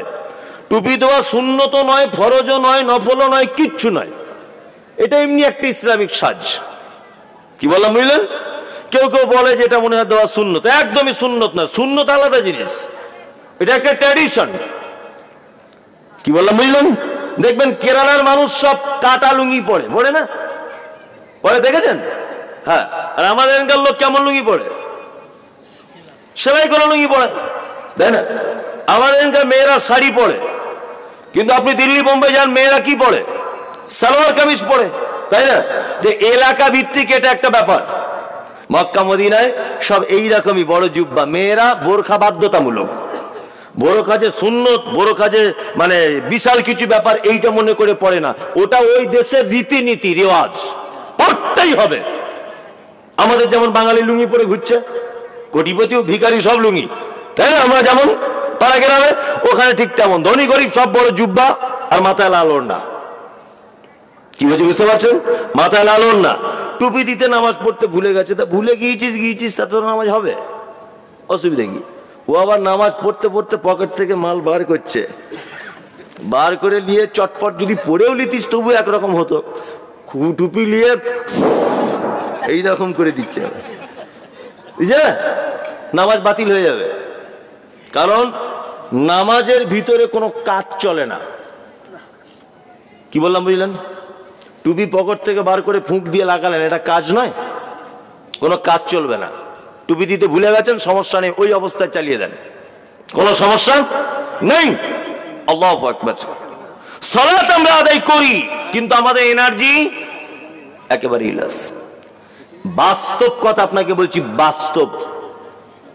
আপনাদের ওমরপুরে রাস্তার ধারে একটা মসজিদ আছে, আমি নাম বলবো না, নাম বলে ওখানকার লোক রাগ করবে। ওখানে আমার একটা বন্ধু ইমামতি করে, আমি মাঝে সাঝে ফারাক্কার এই মসজিদে এসে দোতলার উপরে ঘুমাই, মাঝে সাঝে এসে। এখন আর আসি না, আগে আসতাম। ইমাম সাহেবটার সঙ্গে খুব পরিচয়, যাই হোক। তা ওই মসজিদে গিয়ে ঘুমাই। তা আমি একদিন আসরের নামাজে আমাকে ইমামতি করতে দিয়েছে, তবে ইমামতি করছি আসরের নামাজে। বাজারের মসজিদ, সবাই বিহারি বাঙালি সবাই নামাজ পড়ে।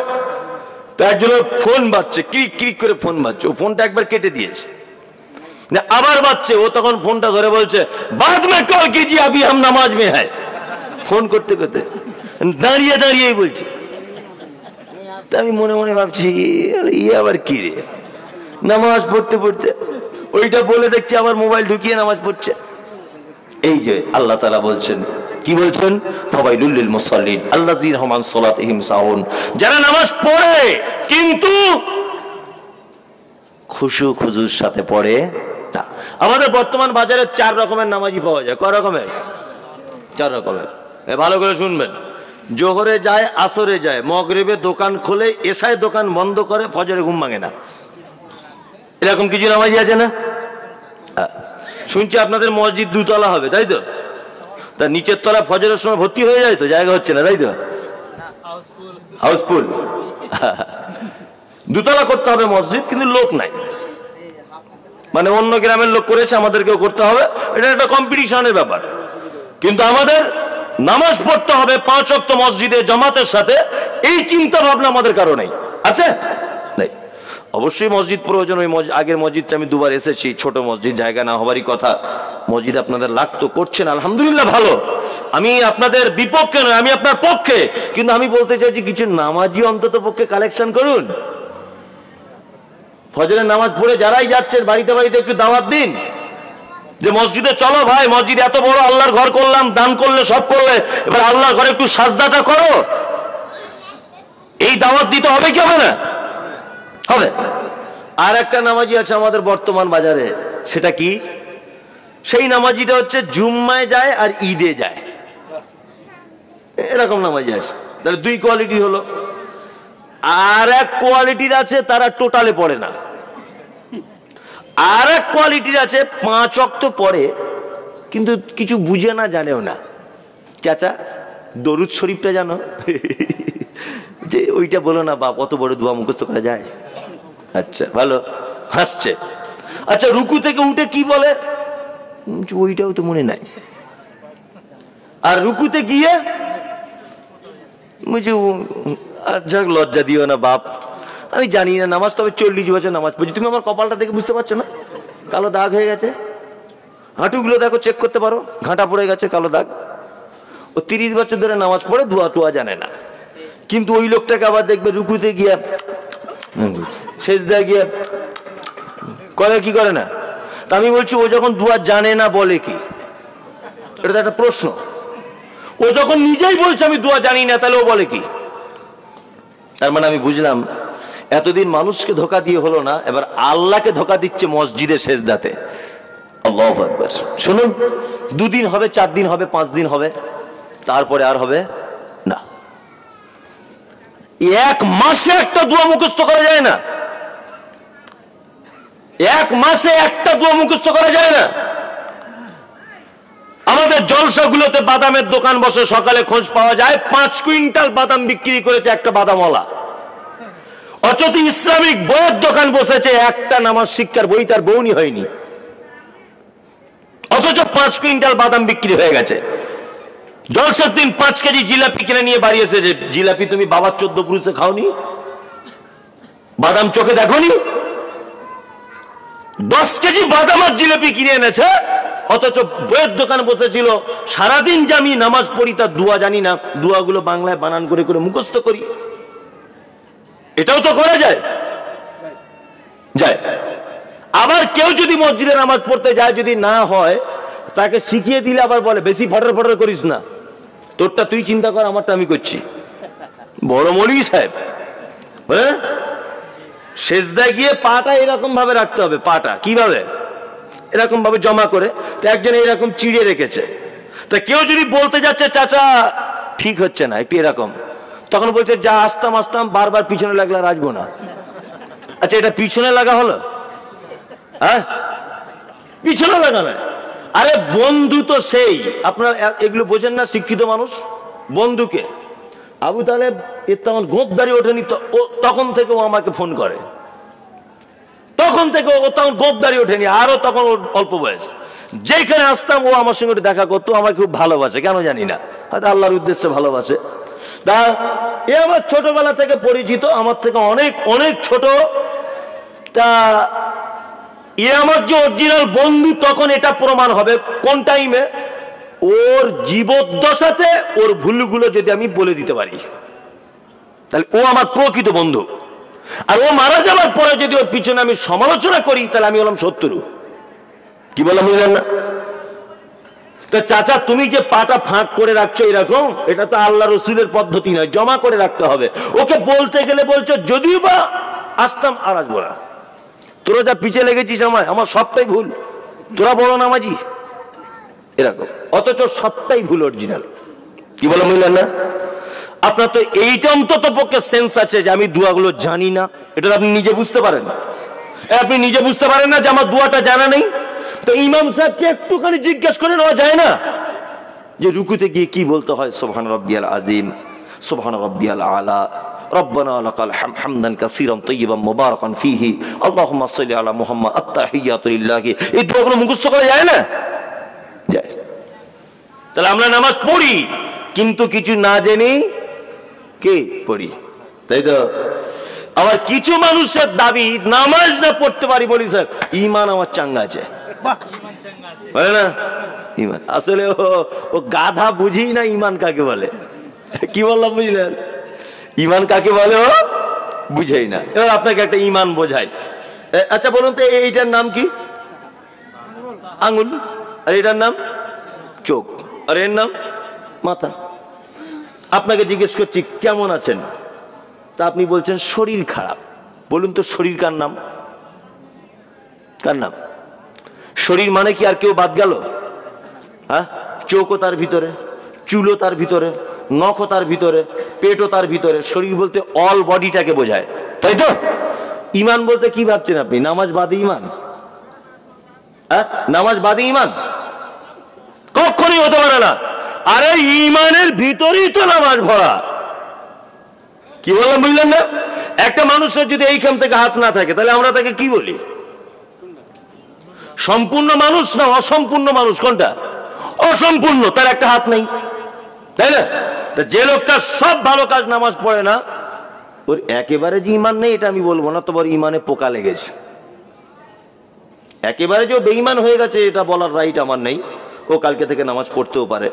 কি বললাম বুঝলেন? এবার একটা মজার কথা বলি যেগুলো আমাদের সমাজে হচ্ছে। একটা লোক মারা গেল, মারা গেলে মসজিদের মাইকে বলে, আপনাদের এখানে বলে? হ্যাঁ, যে বলে এখানে সে আছে? সে লোকটা কই? কোন লোকটা বলে? পিছনে কোন লোকটা? আপনি বলেন। আচ্ছা, আলহামদুলিল্লাহ। এ বলে, তাই তো? মাইকে বলে কে? তুমি বলো। হ্যাঁ বলে। আমি মাইকে বলা যাবে কি যাবে না, হারাম না জায়েজ বা না জায়েজ, এ ব্যাপারে আমার কোনো মন্তব্য নেই। আমি যদি একটা কথা বলবো, যারা আজকে থেকে মাইকে অ্যানাউন্স করেন, যারা করছেন, আপনাদের উদ্দেশ্যে কথা আপনি মেনে নিতেও পারেন, নাও নিতে পারেন, আপনার কাছে সেটা ব্যাপার, আমি বাধ্য করব না। একটা মানুষ মারা যাওয়ার পর মসজিদের মাইকে বলা হয়, আসসালামু আলাইকুম, ইন্না লিল্লাহি ওয়া ইন্না ইলাইহি রাজিউন। দক্ষিণ পাড়ার আব্দুল্লাহ মারা গেছে, ওই ফটিক চাচাদের আমবাগানে জানাজা হবে দুপুর 12টায়, আপনারা সবাই উপস্থিত থাকবেন নির্দিষ্ট সময়ে। বলে কি বলে না? বলে না। সব জানাজায় লোক ভিড় করলো, 500 লোক। মাইয়েত সামনে, মাইয়েত আর জানাজার লোকের মাঝখানে দাঁড়ায় কে? ইমাম সাহেব। এখন ইমাম সাহেব আসসালামু আলাইকুম, কুল্লু নাফসিন যায়িকাতুল মাউত। জানাজার টাইমে দীর্ঘক্ষণ বক্তব্য দিতে হবে এরকম কোন হাদিস কোরআন নাই। এতটুকু কথা বলে দিতে হবে, কেউ যদি ঋণ করে থাকে তার বেটাদের কাছে পরিশোধ নিয়ে নেবেন, না হলে ক্ষমা করে দিবেন। কি বললাম বুঝলেন? এই এতটুকু কথা শেষ। আমাদের 35 মিনিট ধরে বক্তব্য, অনেক জায়গাতে হয়, আপনাদের এখানে নয়, অনেক জায়গাতে 10 মিনিট ধরে বক্তব্য। বিশাল হাদিস কোরআন হাবি জাবি সব বলতে শুরু করলো। তারপর ইমাম সাহেব একটু মাঝখানে কেঁদেও দিল, দিয়ে জানাজা শুরু হয়ে গেল। নামাজ শেষ, ইমাম সাহেব দোয়া করলো, সবাই দোয়া করছে লোকটার জন্য, মানে সাংঘাতিক দোয়া। দুটো ছেলে ছিল তার, সেই রকম দেখতে, আর সেই রকম হ্যামসাম, মানে শাহরুখ খানের মতো দেখতে। মাথায় পাগড়ি বেঁধে আছে, বাপ মরে গেছে জানাজার নামাজে, টুপি তো নাই, জীবনে নামাজ টামাজ পড়ে না, বাপ মরে গেছে, রুমাল বেঁধে দাঁড়িয়ে আছে। তা আজকে আবার এখানে জলসা, কালোর বাপ মারা গেছে, জলসায় 2 ভাই 50,000 করে 1 লাখ টাকা এনে বলছেন, হুজুর আমার আব্বার জন্য দোয়া করে দেবেন, আব্বা কালকে মারা গেছে, দোয়া করে দেবেন। 2 ভাই কাঁদছে। আর আমরা মৌলভী সাহেব তো দুয়ার ক্যাপাসিটি অনেক বেশি, যে 10 টাকা দিচ্ছে তাই আম গাছের উপরে ছেড়ে দিয়ে পালাচ্ছে, 500 টাকা দিচ্ছে ঠিক ফাঁকা আসমানে, কেউ 10,000 দিয়ে দিক একদম জান্নাতে এমন করে ঢুকিয়ে দিচ্ছে মনে হচ্ছে জায়গা নাই। টাকা যেমন দুয়া তেমন হচ্ছে না, একদম তাই। 50,000 টাকা দোয়া হচ্ছে, 1 লাখ টাকা দুই ভাই। কিন্তু ওর বাপের জন্য এত দোয়া করছে, কমিটি থেকে শুরু করে সবাই, আল্লাহ জান্নাত দাও জান্নাত দাও। এখন ওর বাপের একটা ভালো গুণ ছিল, ওর বাপ নামাজ পড়তো না। কি বললাম না? ভালো গুণ না খারাপ গুণ? খারাপ গুণ। একটা গুণ ছিল, ওর বাপ নামাজ পড়তো না। মুমতাজুল ইসলাম বলছি, তোমার বাপ যত সম্পত্তি রেখে গেছে সমস্ত সম্পত্তি যদি আল্লাহ রাস্তায় দান করে দাও আর এই মসজিদের নামে লিখে দাও, তবুও তোমার বাপ কোশ্চিন কালো জান্নাতের দরজায় প্রবেশ করতে পারবে না। আল্লাহ তাআলা বলছেন, মা সালাকাকুম ফি সাকার ক্বালু লাম নাকু মিনাল মুসাল্লিন। একজন জাহান্নামীকে জিজ্ঞাসা করা, ভাই তুমি কেন জাহান্নামে এসেছো বলো তো? পাশাপাশি জলসায় বসেছিলাম, তোমার নাম আলতাফ, আমার নাম মুমতাজুল, তুমি জাহান্নামে, আমি কেন জান্নাতে? ঘটনা কি? একই বাড়িতে থাকতাম, একই গাড়িতে চড়তাম, বন্ধু বান্ধব ছিলাম। ও তখন বলবে ক্বালু লাম নাকু মিনাল মুসাল্লিন, ভাই মুমতাজুল আমার সব ছিল, শুধু নামাজ পড়তাম না। তার মানে আল্লাহর কোরআন বলছে নামাজ না পড়লে থাকার জায়গা কোথায়? জাহান্নাম, তাই তো? এইবার আপনাকে একটা কথা বলি, এই তুমি মসজিদে আজান শুনতে পাও তোমার গ্রামে? তোমার বয়স কত? 16। তুমি 16 বছরে কোনোদিন দেখেছো যে তোমাদের মসজিদে আজান হয়নি? প্রত্যেক ওয়াক্তে হয়, ঝড় হোক, বৃষ্টি হোক, বজ্রপাত হোক, বন্যা হোক, যাই হোক, কারেন্ট না থাক, মুখেও আজান হচ্ছে, হচ্ছে কি হচ্ছে না? হয়তো 5-7 মিনিট দেরি হতে পারে, কেউ ছিল না, আসেনি, চাবি পাইনি, এটা ওটা হাবি যাবি, আজান মিস হয় না। নামাজ ফরজ কত বছরে? 10 বছরে, তাই তো? 10 বছরে নামাজ ফরজ হয়ে গেল। একটা লোক মারা গেল 60 বছরে, তাহলে ও ফরজ অবস্থায় ছিল কত বছর? 50 বছর। লোকটার বাড়ি কোথায় ছিল? না মসজিদের মেন গেটের সামনে। 50 বছর যাবত মসজিদের ইমাম সাহেব বলেছে, হাইয়া আলাস সালাম, নামাজের দিকে তুমি চলে এসো। আল্লাহর নবী বলছেন, মুয়াজ্জিন তুমি যদি তাকে শুধুমাত্র নামাজের কথা বলো, মানুষ বড় স্বার্থপর, মানুষ বড় দাগাবাজ, ওরা আসতে চাইবে না।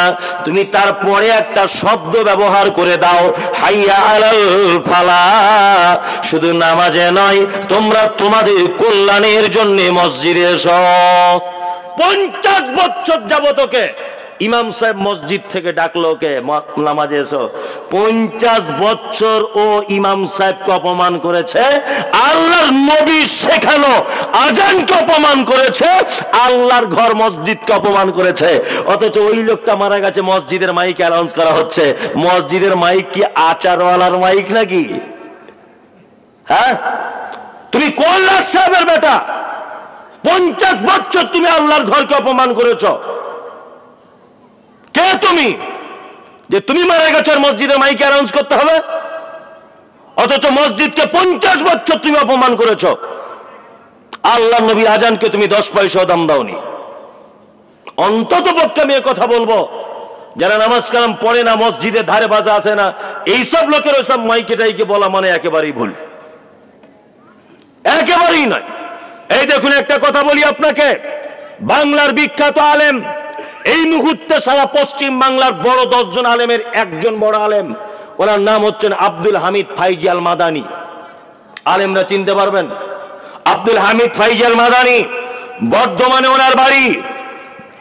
200টা তিনি বই লিখেছেন, কাছাকাছি 200। কত? 200।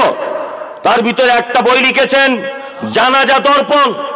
বিনীত অনুরোধ করে বলছি, বইটা 70-80 টাকা দাম, একবার কিনে পড়বেন। উনি বইয়ের 67 নম্বর পৃষ্ঠায় লিখছেন, ওনাকে জিজ্ঞাসা করা হচ্ছে যে কোনো বেনামাজি যদি মারা যায় তার কি জানাজা পড়া যাবে? উনি বলছেন জানাজা পড়া যাবে, এতে কোনো অসুবিধা নেই, তবে আমি বলবো গ্রামের মোড়ল, গ্রামের ইমাম সাহেব, গ্রামের মানুষ যাকে নেতা হিসাবে মানে সে যেন না পড়ে, এমনি লোক পড়বে। কঠিন ব্যাপার। কেন? বলছে এই কারণে আলেম মানুষ তার জানাজা যাওয়া উচিত হবে না। অন্য মানুষ যখন জিজ্ঞাসা করবো ওর জানাজা পড়লে না কেন, তুমি একজন মৌলভী সাহেব, তখন সে আলেম যেন বলে ও নামাজ পড়েনি তাই ওর জানাজা পড়েনি। আর 5 জন বেনামাজি যাতে ভয় করে। কি বললাম বুঝলেন? 2, তিনি একেবারে পৃষ্ঠার শেষের দিকে বলছেন, বেনামাজি যদি মারা যায় তার জানাজা কেউ পড়লে পড়তে পারে, তবে তার জন্য দোয়া করা যাবে না। কঠিন ব্যাপার। এত নিকৃষ্ট মানের পাপী সালাত আদায় করে না যারা।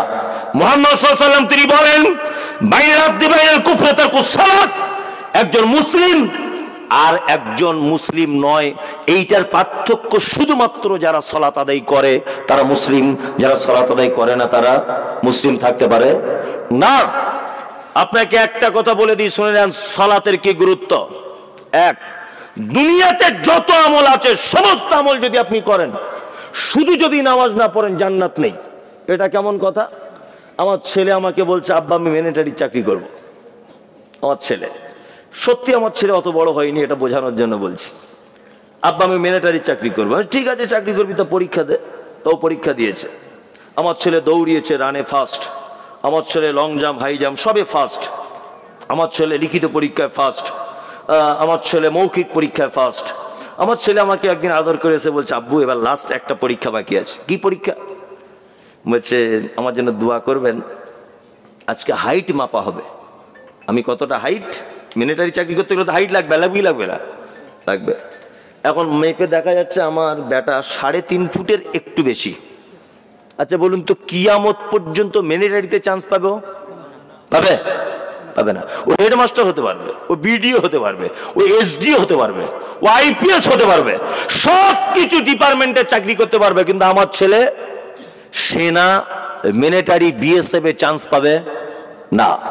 এই চাকরিটার মূল শর্তটাই হচ্ছে তুমি মাধ্যমিক পাস হলেও চলবে, হাইট হতে হবে খুব সুন্দর, ফিগার হতে হবে খুব সুন্দর, চেহারা স্বাস্থ্য ভালো হতে হবে, 4 জনকে যেন তুমি একা সামাল দিতে পারো এরকম ক্ষমতা থাকতে হবে।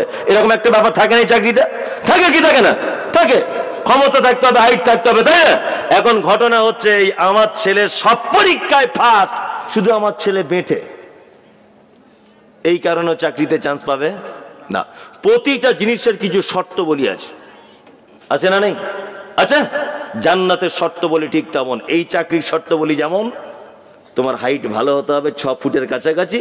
আল্লাহ বলছে জান্নাতের ঠিক শর্ত তেমন তোমাকে নামাজি হতে হবে, নামাজি ছাড়া জান্নাত পৌঁছানো যাবে না। গোলাম হোসেন কোনো উপায় নেই।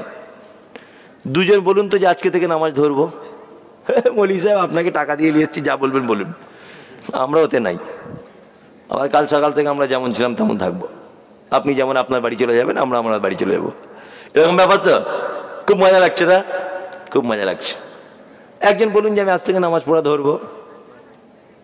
অত সহজ নয়, অত সহজ নয়। এবার বক্তা কে আসছে? মমতাজুল ইসলাম। আগামী বছরে বক্তা আনবো কাবা শরীফের ইমাম। কাবা শরীফের ইমামকেই আনুন, 10 লক্ষ লোক হবে, 4 আনা দাম নেই যদি আপনি তার কথা না মানেন। দাম আছে? দাম নেই। আল্লাহ তাআলা বলছেন ফাওয়াইলুল লিল মুসাল্লিন আল্লাযীনা হুম আন সালাতিহিম সাহুন আল্লাযীনা হুম ইরাউন। ওই সমস্ত নামাজীদের জন্য জাহান্নাম যারা লোক দেখানো নামাজ পড়ে। লোক দেখানো কারা? সারা সপ্তাহে খোঁজ নাই, ঈদের দিনে 11টায় বড় পাঞ্জাবি পরে ফক সেন্ট মেরে মসজিদে যাচ্ছে, মনে হচ্ছে আব্দুল কাদের জেলানি ঢুকছে, আর একদম কি ইমাম সাহেবের সামনে বসছে, মানে এই যে আসমান থেকে নেমেছে মনে হচ্ছে দেখে। এরকম লোক আছে না? আছে। শুধু জুম্মায় লোক দেখানো, মান সম্মানের ব্যাপার। দোকান যদি বন্ধ করে না যায়, লোক কি বলবে যে মুসলমানের ছেলে তো বই জুম্মার নামাজ পড়ে না, বলবে কি বলবে না? আর একটা দুটো লোক আছে, বিআই সাহেব, হাজি সাহেব, বিআই মশাই হয়েছে, কোনোদিন নামাজ পড়ে না, কিন্তু বিআই সাহেব এসেছে বাড়িতে, কি করবে? চক্ষু লজ্জায় মান সম্মানের ব্যাপার সেদিন পাঞ্জাবি পরে মসজিদে যাচ্ছে বিআইয়ের সাথে। হাজি সাহেব বিআই না গেলেও মান সম্মানের ব্যাপার, যে বৌমা তোমার বাপ কেমন গো, যে নামাজ পড়ে না মুসলমান লোক, এইটা যাতে শুনতে না হয়। এরকম নামাজি আছে না নেই? আছে। চাপে পড়ে নামাজ পড়ে অনেক লোক, মান সম্মানে নামাজ পড়ে, তাই না? অনেক লোক পড়ে। আল্লাহ বলছে যারা লোক দেখানোর জন্য, মানুষের সন্তুষ্টির জন্য যারা নামাজ পড়ে, এদের থাকার জায়গা জাহান্নাম। ওয়ায়ামনাউন আল মাউন, জাহান্নাম তাদের জন্য যারা তার প্রতিবেশীকে সামান্য উপকার করা থেকে নিজেকে আটকে রাখে। কি বললাম বুঝলেন?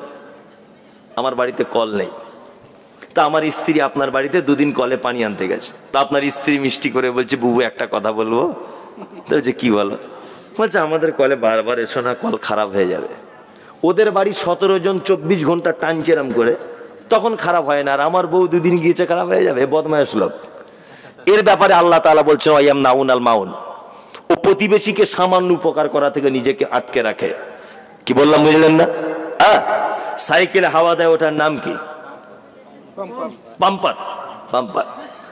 আমার সাইকেল নিয়ে যাচ্ছিলাম, তা আমার চাকার হাওয়া খুলে গেছে কোনো কারণে। তা আপনার বাড়িতে বলছি, আবু তালেব বাড়িতে আসো ভাই। তো বলছে হ্যাঁ মৌলভী সাহেব বাড়িতে আছি। কি ব্যাপার? না তোমাদের পাম্পারটা একটু দাও ভাই, রাস্তাতে বিপদ হয়ে গেছে। ওর বউ তখন বলছে বলো অসার খারাপ হয়ে গেছে। বলো না, আর কতজনকে দিবা? বলো অসারটা পড়ে গেছে, বলে দাও। ও বইয়ের কথা তো সবাই শোনে, আমি যতই চাটার বাটার করি বাড়ি গিয়ে কথা বলতে পারি না। কি বলে বুঝলেন না? ওটা এমন এক জাত ওরা, বুঝলেন তো? আপনি যতই বড় আইপিএস হন আর এসপি হন আর বড় বাবু হন, বাড়ি গেলে কোনো কথা চলবে না। বসো বসো, ওটো ওটো, কিছু করার নেই। করা আছে তাই। ওর বউ যখন বলছে অসার পড়ে গেছে, ও ভাবছিল মমতাজুল ভাইকে দিব, পাম্পারটা একটু হাওয়া দিবে, কিন্তু ওর বইয়ের কথা শুনে আটকে গেল। আল্লাহ বলছে ওয়ায়ামনাউন আল মাউন, প্রতিবেশীকে সামান্য উপকার তুমি করলে না, নিজেকে আটকে দিলে, তোমার থাকার জায়গা জাহান্নাম। আল্লাহ নবী সাল্লাল্লাহু আলাইহি ওয়াসাল্লামের সহিহ বুখারী হাদিস, যে কোনো প্রতিবেশী যেন আরেকটা প্রতিবেশীর দেওয়ালে কাঠ বা কুঞ্চি এই জাতীয় কোন জিনিস টেক লাগিয়ে রাখতে নিষেধ না করে। আমি গরিব মানুষ, আমার জায়গা জমি কম, আমার সাইকেলটা একটু আপনার দেওয়ালে ঠেক লাগিয়ে রেখেছি। এত গরম মারছে, মনে হচ্ছে ওই জায়গাটা আপনার কবর হবে। মসজিদের অনেক জায়গা দেখি প্রাচীলটা টেঁড়া, বাথরুম ঘরটা খুব ছোট। তা জিজ্ঞেস করছি কমিটির লোককে, বাথরুমটা একটু বড় করলে হতো না? বলছে সাইডের জায়গাওয়ালা 1 বিঘা জায়গা দিল না মৌলভী সাহেব। মানে ও এমন গরম দেখাচ্ছে এই জায়গাটার ব্যাপারে, মনে হচ্ছে ওর কবর হবে ওখানে। অথচ পৃথিবীতে খালি হাতে এসেছে, খালি হাতে আবার চলে যাবে। কবে মরে কোথায় পড়ে থাকবে ঠিক নাই, কোথায় পড়ে থাকবে তা ঠিক নাই। আল্লাহু আকবার। প্রতিবেশীর সঙ্গে অসৎ ব্যবহার করবেন না। আরে মুহাম্মদ সাল্লাল্লাহু আলাইহি ওয়াসাল্লাম তিনি বলছেন যে প্রতিবেশীর ব্যাপারে আমাকে এত বেশি বলা হতো, এত বেশি বলা হতো, আমি ভয় করতাম যে আমার জমির অংশীদার হয়ে যাবে কিনা তারা। আল্লাহু আকবার, আল্লাহু আকবার।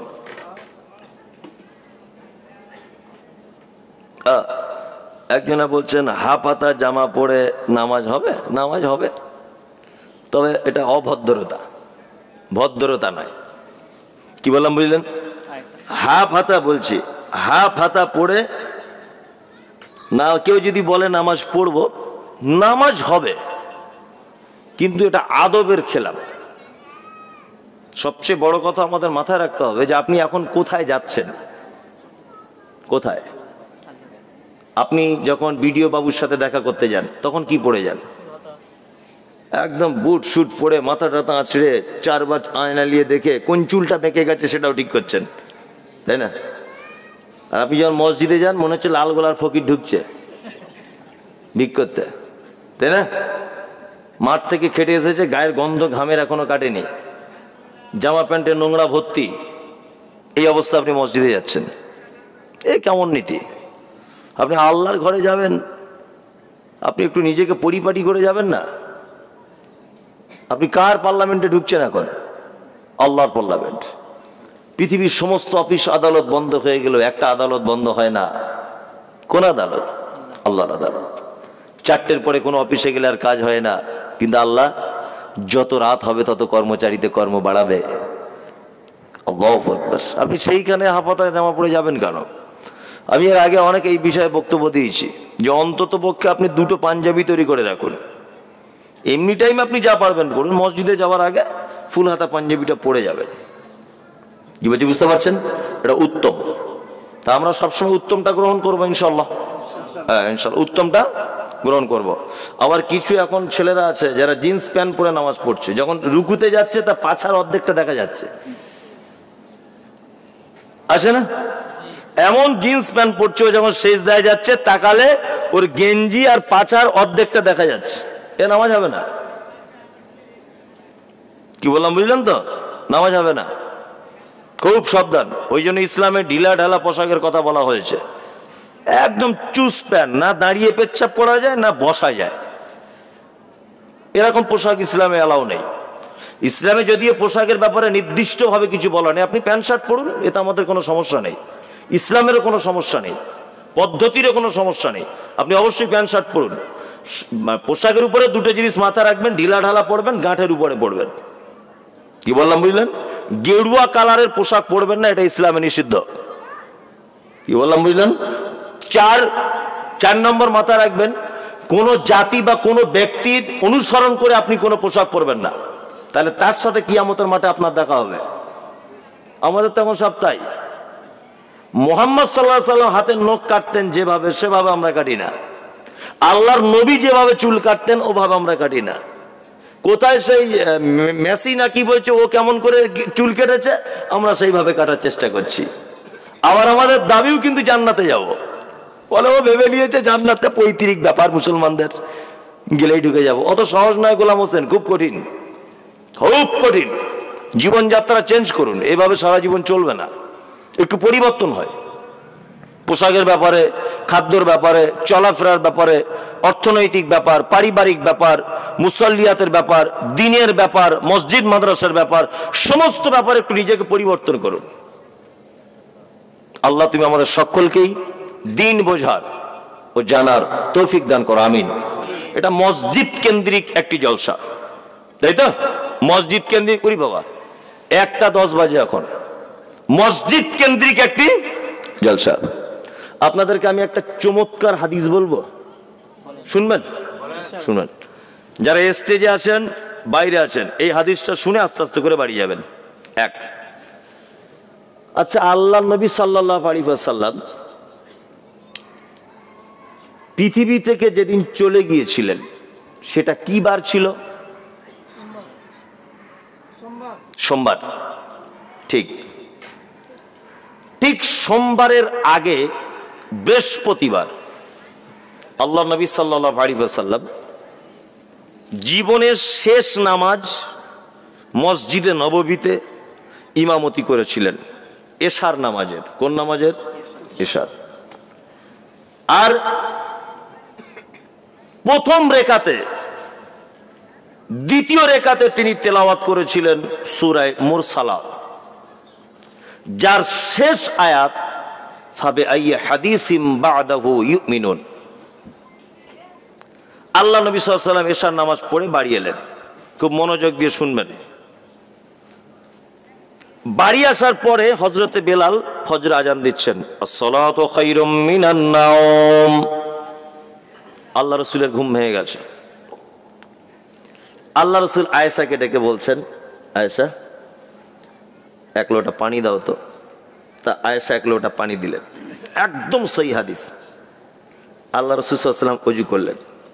ওযু করার পরে আম্মা জান আয়েশা বলছেন যে আমি দেখতে পেলাম যেমন কোনো মানুষ ঘুমিয়ে যায়, আল্লাহ রাসূলকে দেখলাম তিনি ওই রকম ঘুমের ঘোরে আস্তে আস্তে করে অজ্ঞান হয়ে গেলেন, পড়ে গেলেন। কিছুক্ষণ পর আল্লাহ রাসূলের জ্ঞান ফিরে চলে এসেছে। আবার আল্লাহ রাসূল সাল্লাল্লাহু আলাইহি ওয়াসাল্লাম আয়েশাকে ডেকে বলছেন, আয়েশা পানি দাও। আবার আল্লাহ রাসূল সাল্লাল্লাহু আলাইহি ওয়াসাল্লাম ওযু করলেন, আবার জ্ঞান হারিয়ে ফেললেন, মানে তিনি অসুস্থ। অসুখটা এমন একটা পর্যায়ে পৌঁছে গেছে, এমন একটা পর্যায়ে আল্লাহ রাসূল আয়েশাকে ডেকে বলছেন, আয়েশা তোমার আব্বা আবু বক্করকে বলো ইমামতি করতে, আমি আর যেতে পারবো না।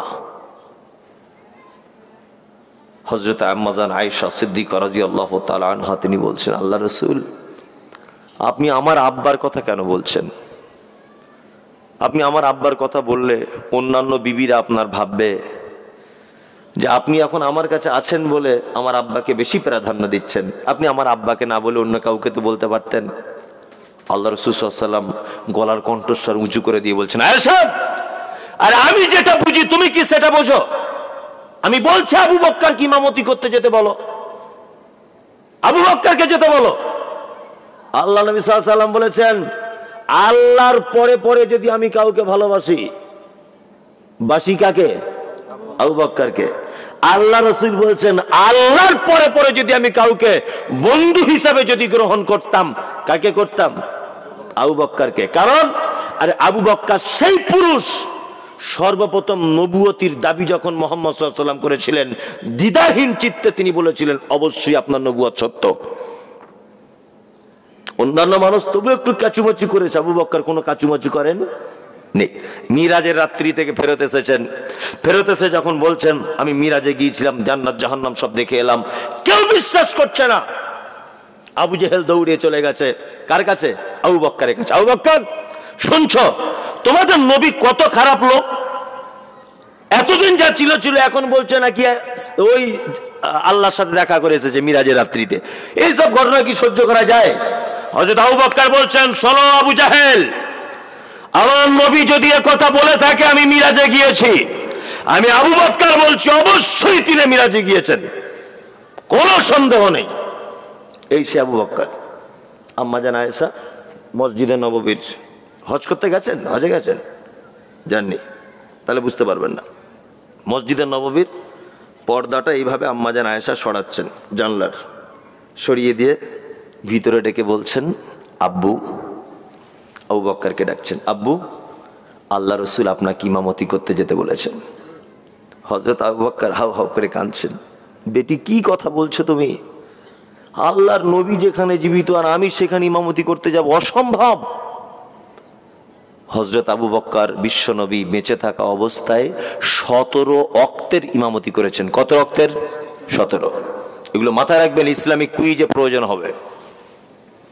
হযরত আবু বকর নামাজ পড়াচ্ছেন, অঝর নয়নে কাঁদছেন। খুব নরম হৃদয়ের মানুষ ছিলেন, খুব নরম, একটুতেই কাঁদতেন, খুব কাঁদছেন। সাহাবায়ে কেরামগণ কাঁদছেন। আল্লাহ রাসূল সাল্লাল্লাহু আলাইহি ওয়াসাল্লামের অসুখ বেড়ে গেল, তিনি শনিবার মসজিদে যেতে পারলেন না। রবিবারের দিন একটু সুস্থ অনুভব করলেন। আল্লাহ রাসূল আয়েশাকে ডেকে বলছেন, আয়েশা, দুজন কাউকে ডাকো তো। দুইজন সাহাবীর কাঁধে ভর দিয়ে আল্লাহ রাসূল মসজিদে নববীতে যাচ্ছেন। তখন মসজিদে নববীর ইমাম হিসাবে ইমামতি করছেন আবু বকর সিদ্দিক রাদিয়াল্লাহু তাআলা আনহু, জোহরের নামাজের। কোন নামাজ?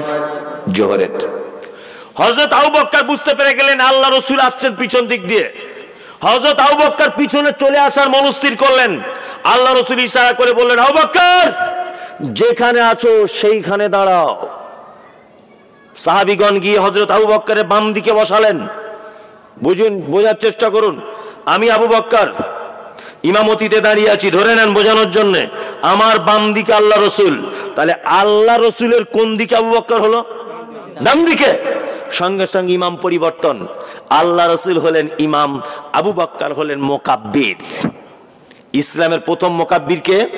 হযরতে আবু বকর। আল্লাহ রসুল আস্তে আস্তে করে আল্লাহু আকবার বলছিলেন, আর আবু বকর একটু জোরে জোরে মোকাব্বির হিসেবে বলছিলেন। নামাজ শেষ।